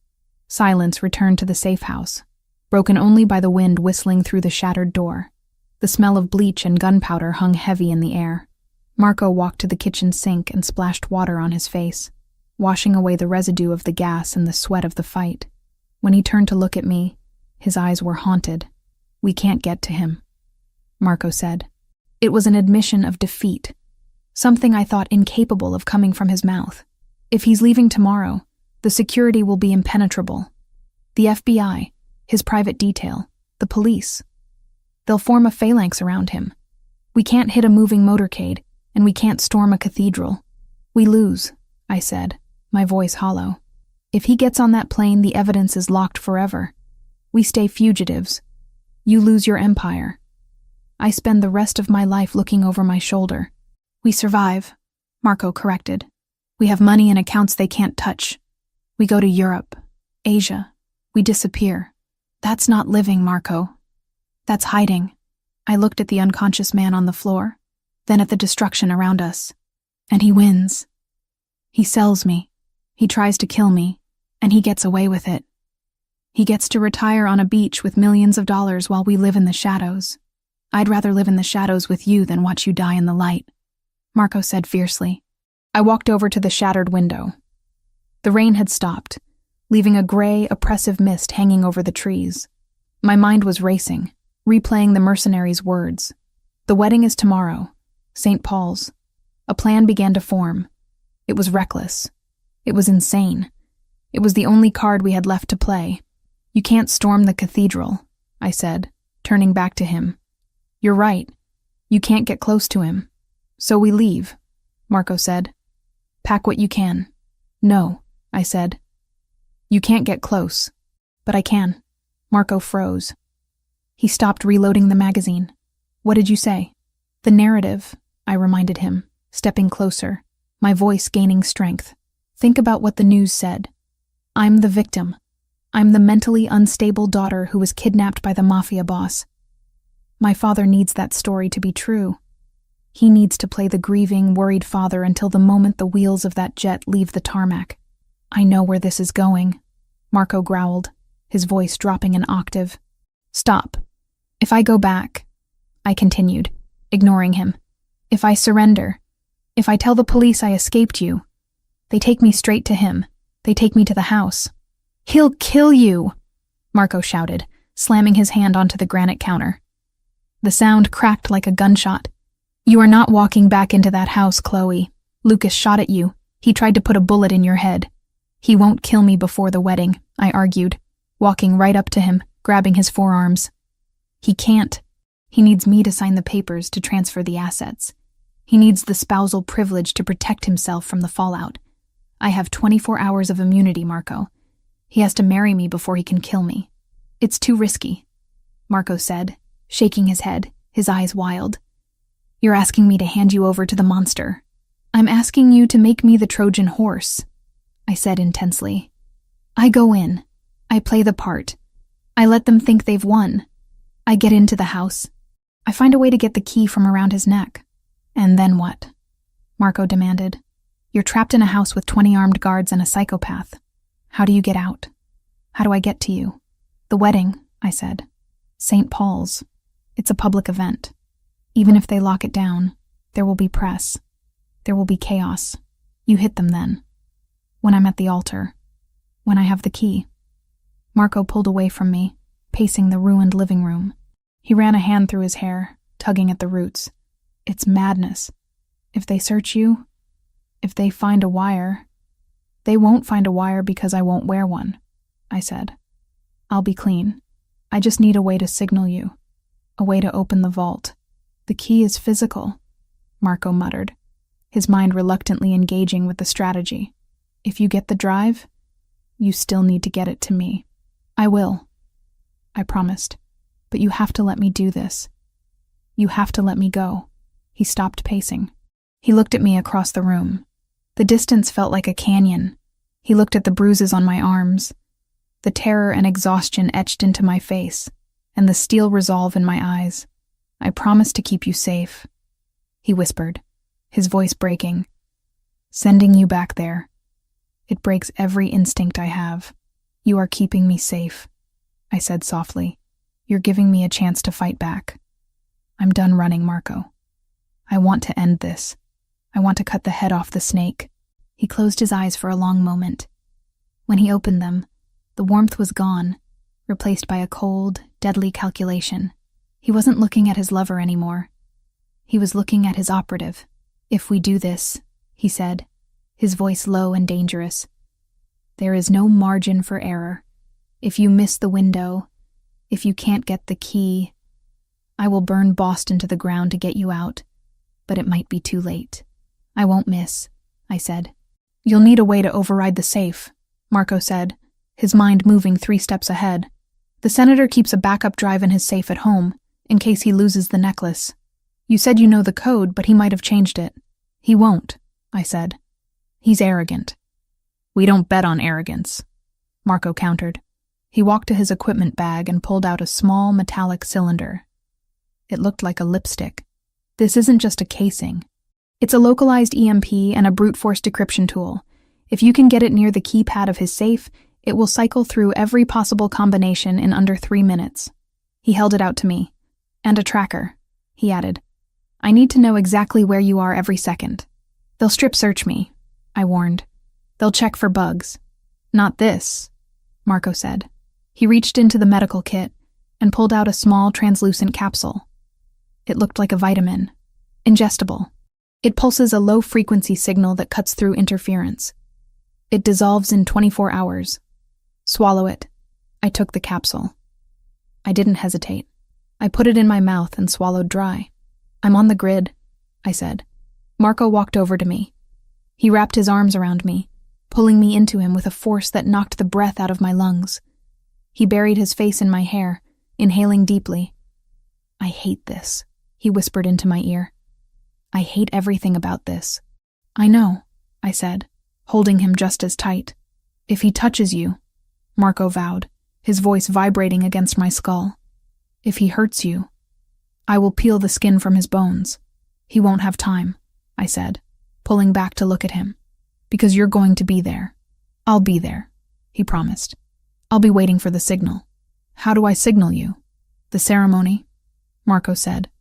"When the priest asks for objections, that's the window. You create the chaos. I bring the storm." I nodded. I was terrified. My hands were shaking again, but my mind was clear. "We need to make it look real," I said. "I need to look like I escaped, like I've been running through the woods all night." Marco looked at the door. "The highway is 2 miles south. Police patrol it every hour." He touched my cheek one last time. It felt like a goodbye. "Go," he said, the word costing him everything. "Before I change my mind and lock you in this house forever." I stepped away from him. I grabbed my jacket. I didn't look back at the warmth of the safe house. I stepped over the unconscious mercenary, over the shattered glass, and walked out into the cold, gray morning. I was going back to the beginning. I was going back to be the victim one last time, but they wouldn't see the wolf hiding under the wedding veil until it was too late. The asphalt of Interstate 90 was cold and gritty under my boots, vibrating with the rumble of distant traffic. I stood on the shoulder of the highway, shivering, not from the temperature, but from the violation of what I was about to do. I was about to dismantle myself. I was about to shed the skin of the survivor I had become in Marco's arms and put back on the mask of the broken, hysterical daughter. I reached into my pocket and touched the cold metal of the lipstick tube. The EMP device Marco had given me. It was the only weapon I had. That, and the silent pulse of the tracker dissolving in my stomach. A digital lifeline connecting me to the man I had left behind in the woods. I took a deep breath, filling my lungs with the scent of exhaust fumes and damp pine. Then, I stepped into the light. A state trooper cruiser was idling 100 yards down the breakdown lane, running a speed trap. I didn't walk toward it. I ran. I let my legs buckle slightly, let my hair fall in wild, tangled curtains across my face. I summoned every ounce of fear I had felt in the tunnels, every scream I had suppressed in the gallery, and I let it all rise to the surface. "Help!" I screamed, my voice cracking perfectly. "Please, help me!" I waved my arms frantically, stumbling into the edge of the driving lane. Brakes screeched. A horn blared. A long, angry note that tore through the morning silence. The trooper's car door flew open before he even put it in park. He was young, his hand dropping instinctively to his holster as he saw a woman running out of the mist. "Ma'am, get off the road," he shouted, rushing toward me. I collapsed onto the gravel shoulder, scraping my palms. I didn't get up. I curled into a ball, sobbing. It wasn't entirely acting. The exhaustion was real. The terror of what waited for me at the end of this ride was real. "He's coming," I gasped as the trooper knelt beside me. I grabbed his uniform sleeve, burying my face in the rough fabric. "He's coming back for me. Don't let him take me." "Who?" the trooper asked, his voice switching from authoritative to urgent. He clicked his radio. "Dispatch, I have a 1054 on I-90 eastbound. Female, mid-20s, visible distress. Send backup and EMS. Ravellini." I whispered the name like a curse, just loud enough for him to hear. "Marco Ravellini. He had a gun." The trooper stiffened. The name was radioactive. He pulled me up, positioning his body between me and the empty tree line, scanning the woods with wide, fearful eyes. "You're safe now," he lied. "Get in the car." I huddled in the back of the cruiser, wrapped in a scratchy wool blanket, watching the world blur through the safety glass. The radio chatter was incessant. Codes, locations. The mention of Senator Evans' daughter sent a shockwave through the dispatch channels. Within 10 minutes, 3 more cruisers and an unmarked black sedan had boxed us in. They didn't take me to a hospital. They didn't take me to a police station. The convoy drove straight to the airfield, bypassing the usual protocols. The authority of the United States Senate, it seemed, superseded the need for a triage nurse. When the car finally stopped, we weren't at a precinct. We were at the gated entrance of the Evans estate in Brookline. The iron gates, which usually stood as a monument to old money and exclusion, swung open to swallow me whole. My stomach twisted. I wasn't returning home. I was returning to the crime scene. The cruiser stopped at the portico. Before the trooper could open my door, it was yanked open from the outside. My father stood there. Senator William Evans looked impeccable, as always. Navy suit, silver hair perfectly coiffed. the American flag pin glinting on his lapel. To the cameras that I knew were lurking beyond the perimeter, he looked like a worried patriarch. To me, he looked like a butcher inspecting a shipment that had fallen off the truck. "Chloe," he said. There was no relief in his voice, only possession. He reached in and grabbed my arm. His grip was hard, his fingers digging into the sensitive flesh of my bicep where a bruise was already forming. He hauled me out of the car, pulling me into a hug that felt more like a restraint. "Thank God," he said loudly, for the benefit of the troopers standing by. "My poor girl, look at you." He pressed my face into his shoulder. I smelled his cologne. Expensive, musky, cloying. It was the scent of my childhood fear. I tried to get away. I sobbed into his jacket, playing my part. I ran all night. "Shh," he hissed in my ear, his voice dropping to a venomous whisper that only I could hear. "If you say one word about the paintings, I will have you lobotomized in a Swiss clinic before the week is out." I pulled back, letting my eyes widen with a manic, fragile terror. "I just want to sleep. Please, Daddy. I just want it to stop. It's over now," he said, turning to the lead officer. "Thank you, Lieutenant. My family is indebted to you. My personal medical team will take it from here. She needs privacy and sedation." "Senator, we need to take a statement regarding Ravellini," the officer started. "Tomorrow," my father snapped. "Can't you see she's in shock? Get off my property." He didn't wait for an answer. He dragged me up the steps and into the house. The heavy oak doors slammed shut, cutting off the sunlight, the police, and the last hope of rescue. The foyer was exactly as I remembered it. Cold marble, looming portraits of ancestors who looked down with judgmental stares, and the silence of a mausoleum.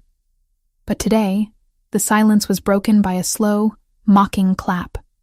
Lucas Vane emerged from the library. He looked different than he had at the gallery. The smooth, polished politician was gone. In his place was a man with dark circles under his eyes and a bandage wrapped around his right hand where Marco had shot the gun out of his grip. He walked with a slight limp, favoring the leg where the concrete shrapnel had hit him. "The runaway bride returns," Lucas said, his voice dripping with acid. He walked up to me, invading my personal space. My father released my arm, but he didn't step between us. He went to the sideboard and poured himself a drink, ignoring the predator circling his daughter. "You look terrible, Chloe," Lucas observed, reaching out to touch a lock of my matted hair. I flinched violently, slapping his hand away. "Don't touch me," I screamed, keeping up the act of the traumatized victim. "You tried to kill me. I tried to save you," Lucas corrected smoothly, though his eyes promised retribution. "You were being abducted by a terrorist. I was firing at the threat. It's a tragedy you were in the crossfire." He grabbed my chin, forcing me to look at him. His grip was painful. "Where is he? Where is Ravellini?" "I don't know," I stammered, tears leaking from my eyes. He dropped me in the woods. He said I was slowing him down. He ran north." "North," Lucas repeated, skeptical. He looked at my father. "We need to search her." "Lucas." My father sighed, taking a sip of scotch. "She was with him for 2 days, William," Lucas snapped. "He's a strategist. He wouldn't just let her go. She's a liability, unless she's a messenger." Lucas turned back to me. "Strip." My blood ran cold. "No. I said strip," Lucas roared, the facade cracking completely. "Right here. Now. I want to know what you're carrying." "I'm not wearing a wire," I yelled, backing away until I hit the staircase banister. I escaped. I barely got away with my life. "Check her," my father ordered, bored. "We can't take chances." Lucas grabbed the front of my jacket, the oversized tactical jacket Marco had given me, and ripped the zipper down. He shoved it off my shoulders. He patted down the pockets of my jeans, his hands rough and invasive. He checked my waistband, his fingers lingering inappropriately, making my skin crawl with a nausea that had nothing to do with the chemical gas I'd inhaled earlier. He found nothing. No phone. No wire. No gun. "Shoes," he commanded. I kicked off the boots. He shook them out. Nothing. He stepped back, looking frustrated. He circled me, eyeing the lipstick tube that I had shoved into the coin pocket of my jeans. A pocket so small and tight he hadn't felt the cylinder during the pat-down. It was a gamble. A terrifying, reckless gamble. If he asked me to empty my pockets, it was over. "Open your mouth," he said. I opened it. He grabbed my jaw, tilting my head back, looking under my tongue, checking my molars for a transmitter. He saw nothing but my throat. The tracker was already deep in my digestive tract, pulsing silently, invisible to the naked eye. "Clean," Lucas muttered, stepping back. He looked disappointed. "Satisfied?" I spat, pulling my jacket back up to cover my trembling body. "For now," Lucas said. "Take her upstairs. Lock her in the East Wing.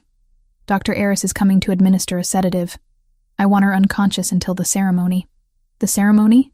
I asked, feigning confusion. "What ceremony?" "Our wedding, darling." Lucas smiled, a shark baring its teeth. "Tomorrow morning, 10 o'clock. We moved it up. We can't let a little thing like an abduction ruin our special day, can we? Besides, the public sympathy will be incredible for the Poles. The brave survivor marrying her hero." My father set his glass down. "Take her up. 2 guards on the door. No one enters except the doctor." 2 of the private security contractors, men who looked indistinguishable from the ones Marco had gassed, stepped forward. They took my arms and marched me up the grand staircase. I didn't fight them. I let my feet drag. I let my head hang low. But as we ascended, I counted the steps. I noted the position of the cameras. I clocked the shift change of the guards in the hallway.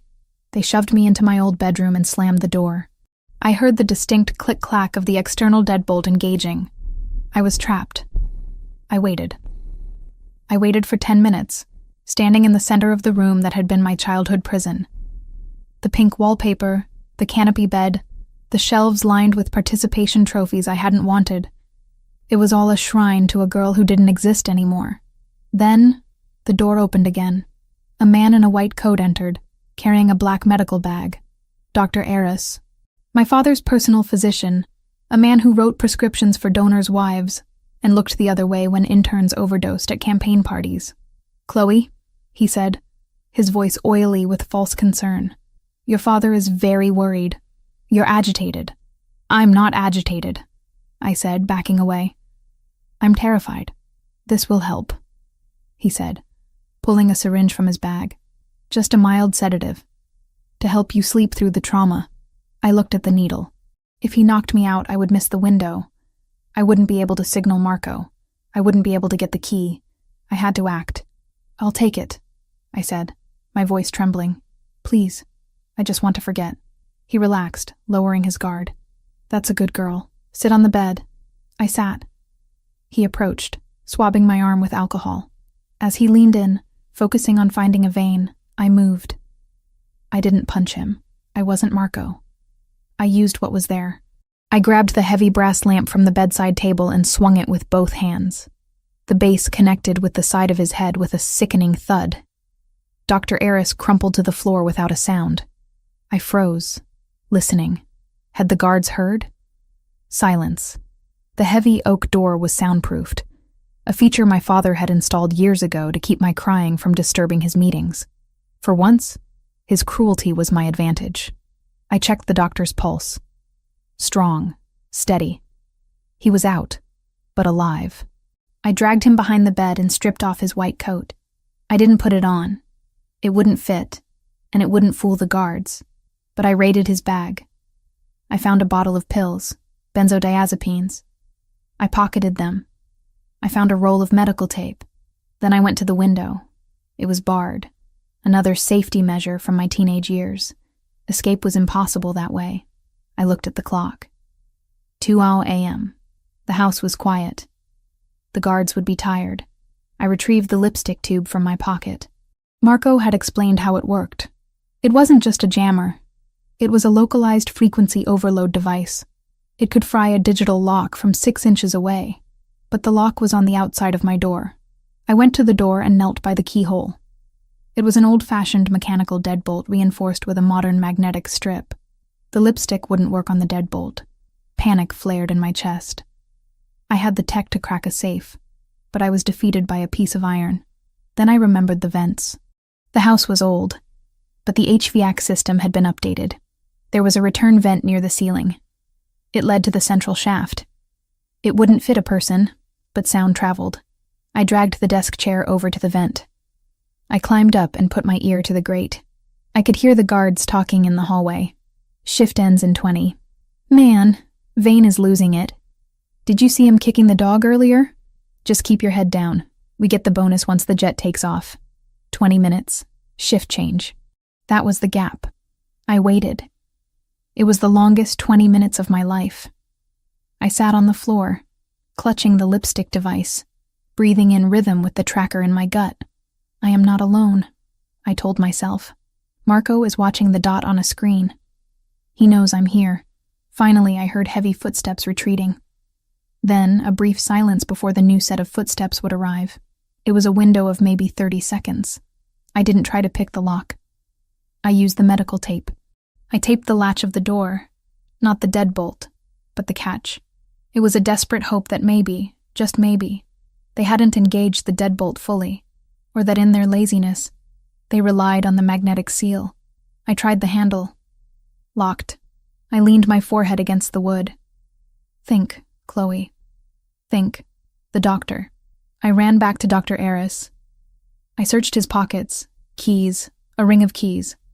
I grabbed them, my hands shaking so hard I dropped them twice. I ran back to the door. I tried the first key. It didn't fit. The second. No. The third. It slid in. I turned it. The deadbolt clicked back. I cracked the door open. The hallway was empty. The new guards hadn't rounded the corner yet. I slipped out, closing the door softly behind me. I was barefoot, moving like a ghost across the Persian runners. I didn't go toward the exits. I went deeper into the belly of the beast. My father's study. It was on the ground floor, past the library. I used the servants' staircase, the narrow, creaky steps I used to sneak down for snacks as a child. I froze at every shadow, every settling timber of the house sounding like a gunshot. I reached the study door. It was closed. A keypad glowed blue next to the handle. This was it. I pulled the cap off the lipstick device. I held it up to the keypad. I pressed the activation button on the bottom. The device hummed. A sound barely audible, like a mosquito. The blue light on the keypad flickered. Numbers began to cycle rapidly on the display, a blur of red LEDs. Calculating. Come on. Come on. Hey! A voice shouted from the hallway behind me. I spun around. A guard was standing at the end of the corridor, his flashlight beam hitting me in the face. She's out. The girl is out. He yelled into his radio, reaching for his gun. The keypad beeped. A solid green light. Access granted. I threw the door open and threw myself inside, slamming it shut and throwing the manual bolt just as a bullet splintered the wood where my head had been. I was in. But now I was under siege. Open the door! The guard screamed, pounding on it. We have her cornered in the study. I didn't have time. I ran to the painting on the far wall, a portrait of George Washington. I swung it aside. Behind it sat the wall safe. This was the backup. Marco was right. My father was paranoid. He kept a copy of everything. The safe had a biometric scanner and a digital keypad. I held the lipstick device to it again. Come on, Marco's tech, I whispered. Don't fail me now. The door behind me shook as they started ramming it. Chloe. It was Lucas's voice. Open this door or I swear to God I will burn this room down with you in it. The safe buzzed. Error. My heart stopped. It didn't work. The safe was shielded. No, no, no, I whimpered. I looked around the room frantically. The desk. The chaotic mess of papers. My father's arrogance. He never thought anyone would get this far. I grabbed the heavy bust of Lincoln from the desk and smashed it against the keypad of the safe. Nothing. Then I saw it. On the desk, sitting in a crystal bowl of random items, cufflinks, coins, matches, was a USB drive. Not just any drive. It was a black Rook, identical to the one on his necklace. It wasn't in the safe. He had left it on his desk. Because he was so sure of his security, so sure that I was sedated upstairs, that he hadn't even bothered to lock up the backup. He had probably been reviewing the files before bed. I grabbed the Rook. I pulled the cap off. It was a standard USB-C connector. The door hinges screamed. They were breaking through. I needed to hide it. If they found it on me, it was over. I looked at my hand. The bandage from where I had scraped it on the highway was peeling. No, too obvious. My hair. I had wrapped my hair in a messy bun. I shoved the small chest piece deep into the thick mass of red curls, pinning it in place with the bobby pins, weaving it so tight it felt like part of my skull. The door exploded inward. Lucas stormed in, followed by 3 guards. He looked deranged. His eyes were bloodshot, his face purple with rage. "You little bitch." He crossed the room in 2 strides and backhanded me. The force of the blow knocked me into the bookshelf. I tasted blood. "Check the room," he screamed at the guards. "Check everything. What did she touch?" I lay on the floor, curled up, protecting my head, and the drive hidden in my hair. "I just wanted to call him," I sobbed, pointing at the desk phone. "I just wanted to call Marco. I miss him." Lucas stopped. He looked at the phone, then at me. He laughed, a cruel, jagged sound. "You broke out of a secure room, assaulted a doctor, and breached my security to make a phone call to your boyfriend?" He grabbed me by the hair, thankfully gripping the base of the ponytail, missing the rook by inches, and hauled me up. "You really are insane," he spat. "Dr. Eris was right. The sedation didn't take. We need a higher dose." "Sir," one of the guards said, "the safe hasn't been touched." She didn't open it. Lucas looked at the safe, then at the desk. The crystal bowl was undisturbed. He didn't notice the missing rook because he didn't know the backup existed. Only my father knew, and my father was asleep upstairs. "Take her back," Lucas ordered, shoving me into the arms of the guards. "And this time, zip-tie her to the bed frame. If she moves an inch, break her legs. She just needs to be able to say 'I do' tomorrow. She doesn't need to walk." They dragged me out. My cheek throbbed, my lip was split, and my ribs ached. But as they marched me back to my prison, a wild, hysterical laughter bubbled in my chest. I had it. I had the key. I was bruised. I was bleeding. And I was about to be tied to a bed like a sacrificial lamb. But I had the black rook woven into my hair. I looked out the window as we passed the landing. The sun was starting to rise. The sky was bleeding red and gold. "I'm ready, Marco," I thought, sending the thought out into the ether as the tracker pulsed in my gut. "I have the payload. Bring the storm." The layers of foundation felt heavy on my skin, a suffocating mask of beige designed to hide the purple bruise blooming on my cheekbone. The makeup artist, a woman with trembling hands who clearly knew better than to ask questions, dabbed concealer over my split lip. I sat frozen in the vanity chair of the bridal suite at the cathedral, staring at my reflection. The woman looking back was a stranger. She was pale, hollow-eyed, and draped in a gown of Chantilly lace that cost more than a house. But beneath the layers of tulle and silk, my heart was beating a frantic, steady rhythm against my ribs. Thump, thump, thump, thump. It wasn't fear. It was a countdown. Inside my stomach, the tracker Marco had given me was pulsing, sending a silent scream to a receiver somewhere in the city. And woven deep into the intricate, painful chignon piled high on my head, hidden beneath a spray of diamond pins and hairspray, was the black rook, the key to the kingdom. The metal edges dug into my scalp, a grounding pain that kept me focused. "You look beautiful, Miss Evans," the makeup artist whispered, packing her bag quickly. She wanted to leave. She could smell the violence in the air. "Thank you," I said, my voice hoarse. The door opened. My father filled the frame. He was wearing a morning suit, looking every inch the distinguished statesman. He dismissed the makeup artist with a wave of his hand. When the door clicked shut, the temperature in the room seemed to drop 10 degrees. He walked over to me, placing his hands on my bare shoulders. I suppressed the urge to vomit. "This is it, Chloe," he said, his eyes meeting mine in the mirror. "No more games. No more running. You walk down that aisle, you say 'I do,' and you smile for the cameras. Do you understand?" "I understand," I said softly. "If you try anything," he leaned down, his breath hot against my ear. "If you trip, If you cry, if you hesitate, I have men stationed at every exit, and I will give the order to find Marco Ravellini and burn him alive in whatever hole he's hiding in." I didn't flinch. He thought Marco was hiding. He thought he had won. "I'm ready, Father," I said. "Let's get this over with." He scrutinized me for a moment, looking for the cracks, for the hysteria I had displayed yesterday. Finding only resignation, he nodded, satisfied. He offered me his arm. We walked out of the suite and toward the massive double doors of the cathedral nave. The sound of the organ vibrated through the floorboards, a heavy, ominous chord that sounded more like a funeral dirge than a wedding march. "Wait here," the coordinator signaled. The doors swung open. The flash of cameras was blinding. Hundreds of them. The press had been allowed into the vestibule and the back of the church, a calculated move to show the world the happy union. Beyond the wall of paparazzi, the pews were packed with the city's elite. Judges, senators, business tycoons, and members of the crime syndicates my father did business with. It was a congregation of wolves in designer suits, and at the end of the long red-carpeted aisle stood Lucas Vane. He watched me with a possessive, hungry sneer. He was tapping his thigh with his bandaged hand. He looked impatient.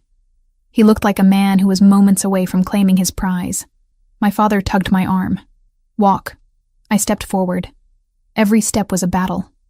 My legs felt heavy, but I forced them to move.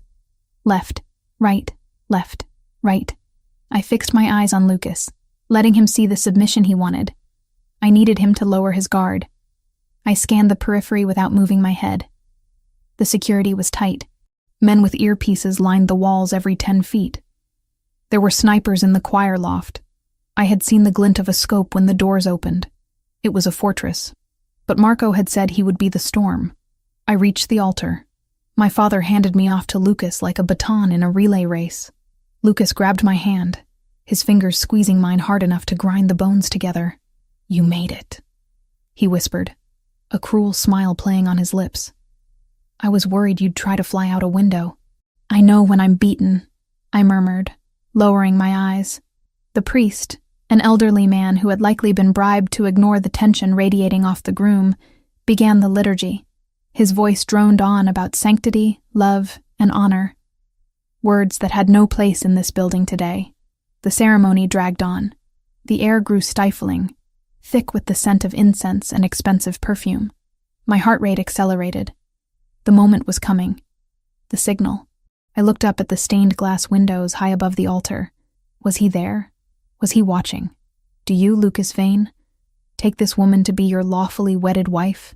"I do," Lucas said, his voice ringing out with sickening confidence. "And do you, Chloe Evans, take this man to be your lawfully wedded husband?" The silence stretched. 1 second. 2.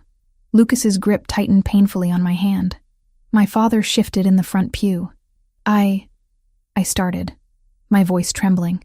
The priest nodded, eager to wrap this up. "If there is anyone here present who has just cause why these two should not be joined in holy matrimony, speak now, or forever hold your peace." This was it. I didn't speak. I didn't scream. I simply looked directly into a camera lens positioned near the altar, and I smiled. A cold, sharp, predatory smile. The lights in the cathedral died. All of them. The chandeliers, the spotlights, the camera feeds. The church was plunged into absolute pitch darkness. A collective gasp rose from the congregation, followed by the rustle of panic. Then, sound exploded. It wasn't the organ. It was a voice, amplified through the massive cathedral speakers at a volume that shook the dust from the rafters. "She's not necessary after the merger is complete. An accident, an overdose. She's the perfect scapegoat." My father's voice, crystal clear. The recording Marco and I had discussed, the one from the library. "Once the assets are liquidated, do whatever you want with her." The lights flickered back on, but they were strobing now, harsh, blinding flashes of red and white. Chaos erupted. People were screaming, scrambling over pews. The press was in a frenzy, flashes popping wildly as they realized they were witnessing a scandal of biblical proportions. Lucas dropped my hand as if I burned him. He spun around, looking for the source of the audio. "Cut the sound! Kill it! Senator Evans!" a reporter shouted from the back. "Is that your voice?" "It's a deep fake," my father roared, standing up, his face purple. "It's a lie." But the audio continued. Lucas's voice filled the church next. "I'll make it look like a suicide. The grieving husband plays well with the voters." Lucas pulled a gun. He didn't care about the cameras anymore. He didn't care about the politics. He saw his life disintegrating in real time. He turned the weapon on me. "You bitch!" he screamed, raising the silver revolver. "You recorded us!" I didn't move. I didn't have to. The stained glass window behind the altar, the massive depiction of St. Michael casting down Satan, shattered inward. Glass rained down like diamonds. Ropes dropped from the darkness of the vaulted ceiling. Figures descended. Not angels, soldiers, clad in tactical black, FBI emblazoned on their vests in bold yellow letters. But one figure didn't use a rope. He emerged from the shadows of the sacristy door, stepping onto the altar as if he owned the very ground of God. Marco. He wasn't wearing a mask. He wasn't hiding. He was wearing a dark suit, his shirt unbuttoned, his face a mask of calculated violence. He held a gun in one hand, leveled steady and true. "Lucas!" Marco's voice cut through the chaos, deeper and more terrifying than the amplified recording. Lucas spun toward him, distracting him from me. "Ravellini!" Lucas shrieked, swinging his gun toward Marco. It was a mistake. Marco fired. One shot. The bullet struck Lucas's right shoulder, spinning him around. He dropped the gun, howling in pain, clutching the shattered joint. "Federal agents! Nobody move!" The FBI team hit the ground running. They swarmed the altar, weapons drawn. But they weren't aiming at Marco. They were aiming at the senator's security detail. My father tried to run. He scrambled toward the side exit, pushing past a bewildered bishop. 2 agents tackled him before he made it 3 steps. The sight of Senator William Evans, the untouchable kingmaker, face down on the marble floor with his hands cuffed behind his back, was an image that would be burned into history. I stood alone in the center of the storm. The wedding dress felt miles heavy. Marco walked toward me. He didn't run.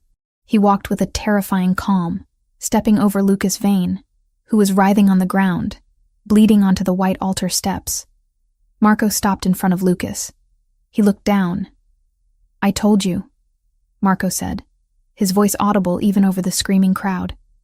"She stays with me." He kicked Lucas's gun skittering across the floor, away from the grasping hand of the fallen groom. Then he looked at me.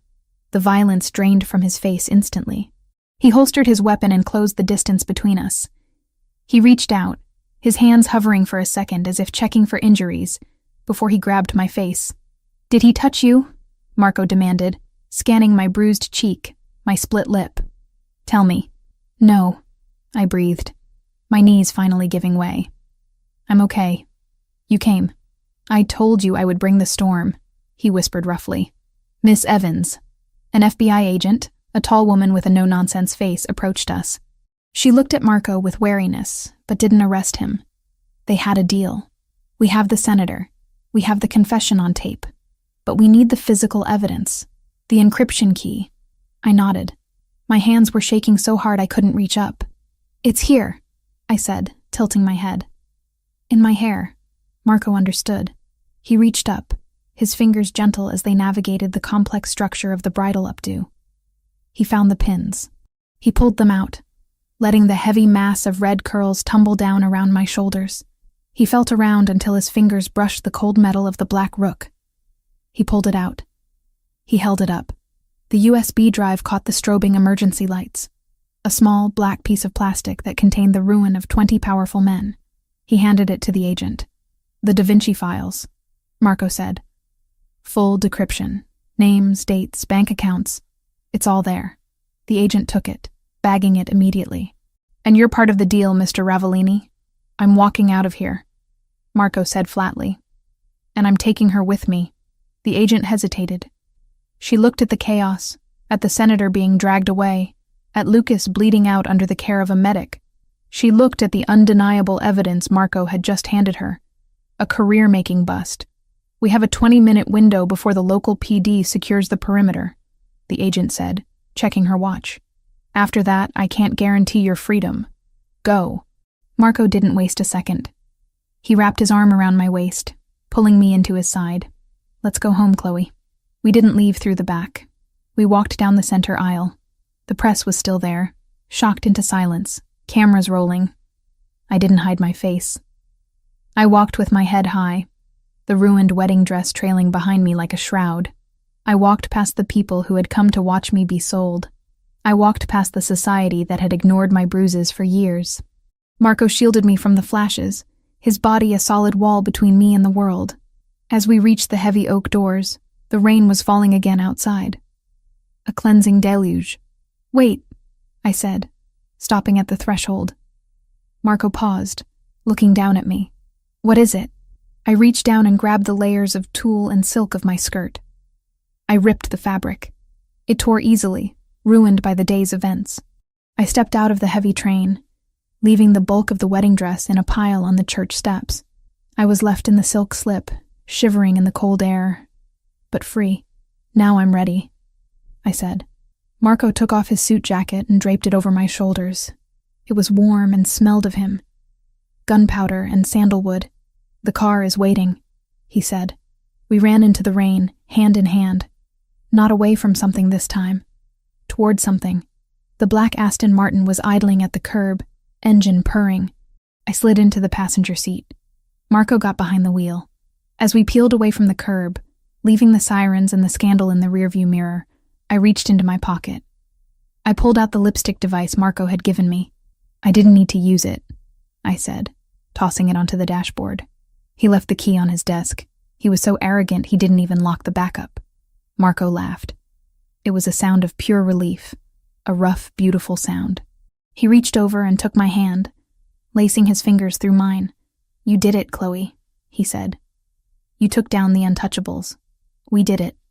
I corrected. I squeezed his hand. Where are we going? The safe house is burned. We're going to the airport, Marco said, glancing at me with a smirk. But not to Montenegro. Where then? Italy, he said. I have a villa on Lake Como. It needs a lot of work. The frescoes are peeling. The art is in disrepair. I looked at him, hope blooming in my chest so painful and bright it made me dizzy. It sounds like you need a restorer, I said. I do, Marco said, lifting my hand to his lips. I need the best. And I hear she's finally free. The city of Boston faded behind us. A gray smear of rain and bad memories. I leaned my head back against the seat and closed my eyes. The tracker was still in my gut. The bruises still throbbed on my face. But for the first time in my life, the silence inside my head wasn't empty. It was peaceful. Marco? I whispered. Yeah? I'm not running anymore. I know, he said, tightening his grip on my hand. Neither am I. We drove into the storm, but the fear was gone. We were the eye of the hurricane now, and nothing could touch us. The sunlight hitting the surface of Lake Como didn't look like the sun in Boston. It was softer, older, filtered through the haze of the Italian Alps and the scent of lemon trees that lined the terrace. I sat on a wrought iron stool. A palette of oil paints balanced on my knee, staring at the canvas in front of me. It wasn't a new creation. It was a resurrection. The canvas was the silent Madonna, the fake Raphael that had hung in the Lombra Gallery 4 months ago. The painting Marco had slashed open with a scalpel to retrieve the evidence that brought down a senator. It sat on my easel now, the jagged, violent tear down the center slowly disappearing under my brushstrokes. I was stitching the Madonna back together, layer by layer, pigment by pigment. I dipped my brush into a mixture of ochre and linseed oil. My hands, which had once shaken so violently I couldn't hold a glass of water, were steady. The tiny white scar low on my abdomen, where the tracker had once sat like a ticking threat, was the only reminder my body still carried of being hunted. A shadow fell across the terrace. I didn't flinch. I didn't reach for a weapon. I knew that shadow. I knew the weight of the steps that approached me, the specific rhythm of the boots on the ancient stone tiles. You're working too hard, a voice rumbled, low and rich like the espresso sitting cold on the table beside me. Marco Ravellini stepped into my peripheral vision. He looked different here.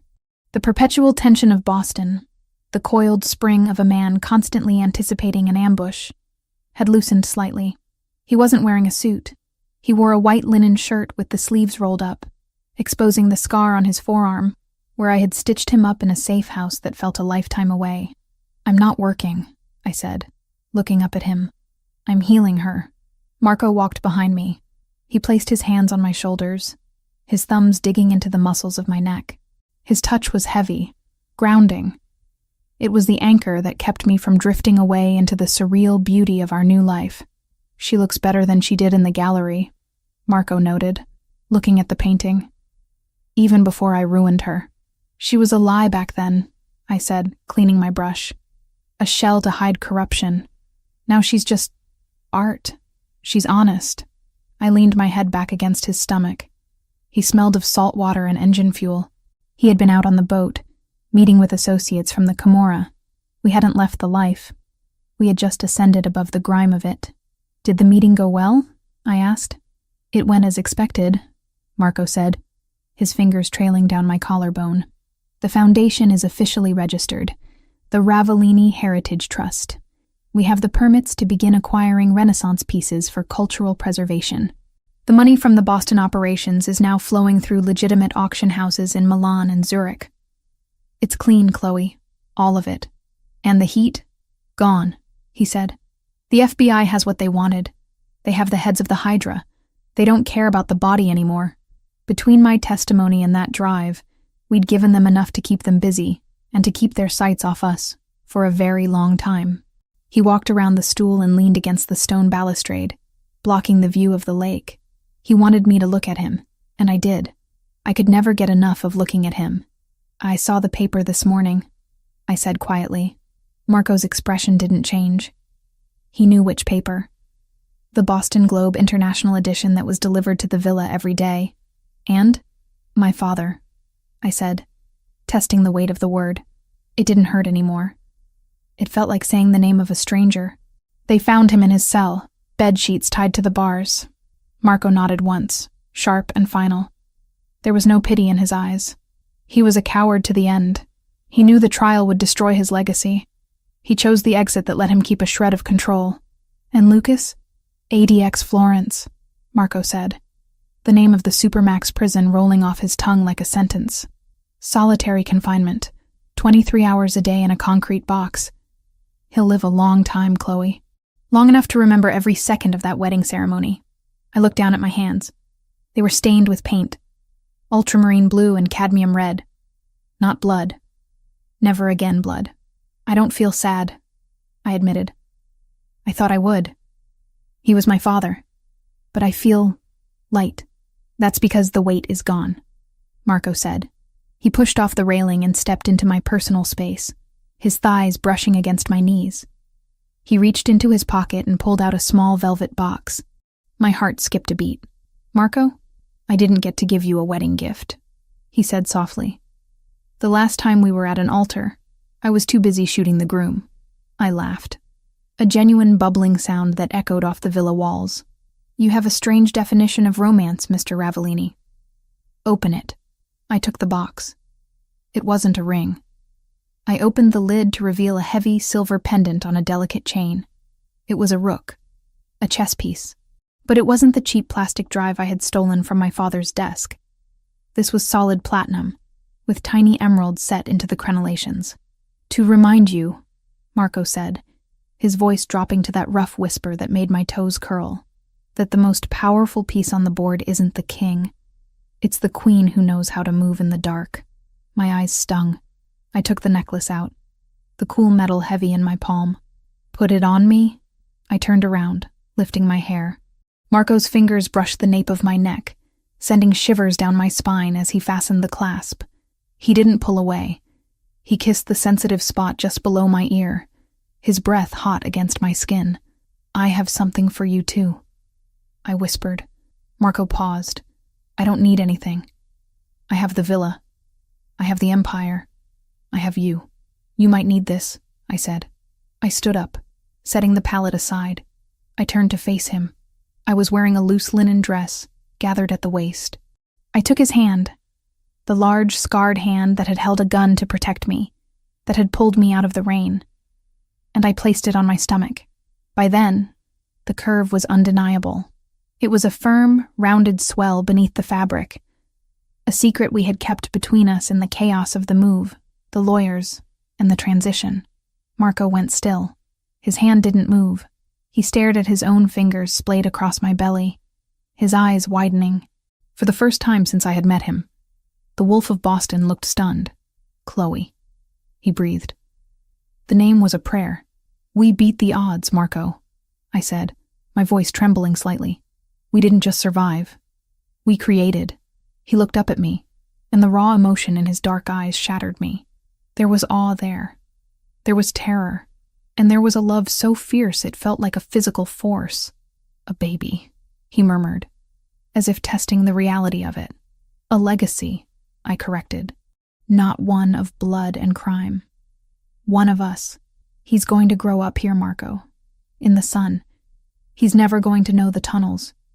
He's never going to know the fear. Marco dropped to his knees, right there on the terrace stones. He pressed his face against my stomach, his arms wrapping around my waist, holding me as if I were made of glass and iron all at once. I felt his shoulders shake. Just once. I will burn the world to keep him safe. He vowed, his voice muffled against my dress. I will tear the sky down before I let anything touch either of you. I ran my fingers through his dark hair, looking out at the lake. The water shimmered, peaceful and indifferent. You don't have to burn the world anymore, I said softly. We own it. He stood up slowly, keeping his hands on me. He looked at the restored painting, then at the horizon, then at me. You saved me, he said. That night in the rain, I thought I was saving a damsel, but I was the one drowning. I was dead, Chloe. I was a machine made of violence. You woke me up. You gave me a door, I replied. I was running to nowhere. You gave me a destination. He leaned in, his forehead resting against mine. We breathed the same air, shared the same silence. Are you happy? He asked. It was a simple question, but it carried the weight of everything we had lost to get here. I thought about the cold tunnel under the hotel. I thought about the chemical burn in my lungs. I thought about the moment I walked down the aisle to a man who wanted me dead. I'm not just happy, I said. I'm free. Marco smiled. It wasn't the predatory smirk of the dawn. It was the smile of a man who had won the only war that mattered. Then paint, he said, nodding at the canvas. Paint it all. Paint the lake. Paint the baby. Paint the life we stole from them. I will, I promised. He kissed me. It was a slow, deep kiss, tasting of lemon and promise. When he pulled away, he lingered, his hand covering the platinum rook at my throat. I have to make a call, he said. Milan is waiting for the authorization on the new security system. Go, I said. We'll be here. He walked back toward the glass doors of the villa. At the threshold, he stopped. He turned back, his silhouette framed by the dark interior of the house that was our fortress. Chloe? Yes? You knocked on my door, he said, echoing the words he had spoken that first night, in a different life. And you opened it, I replied. Stay with me, he said. The command was gone. It was a plea. It was a vow.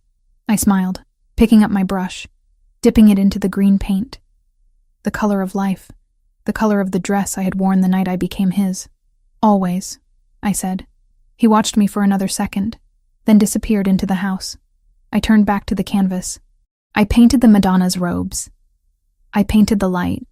I painted the future, stroke by stroke, secure in the knowledge that behind me, the door was locked, the gate was guarded, and the monster who lived inside was no longer a monster to me. He was my husband. He was the father of my child, and he was the only safety I would ever need. The end.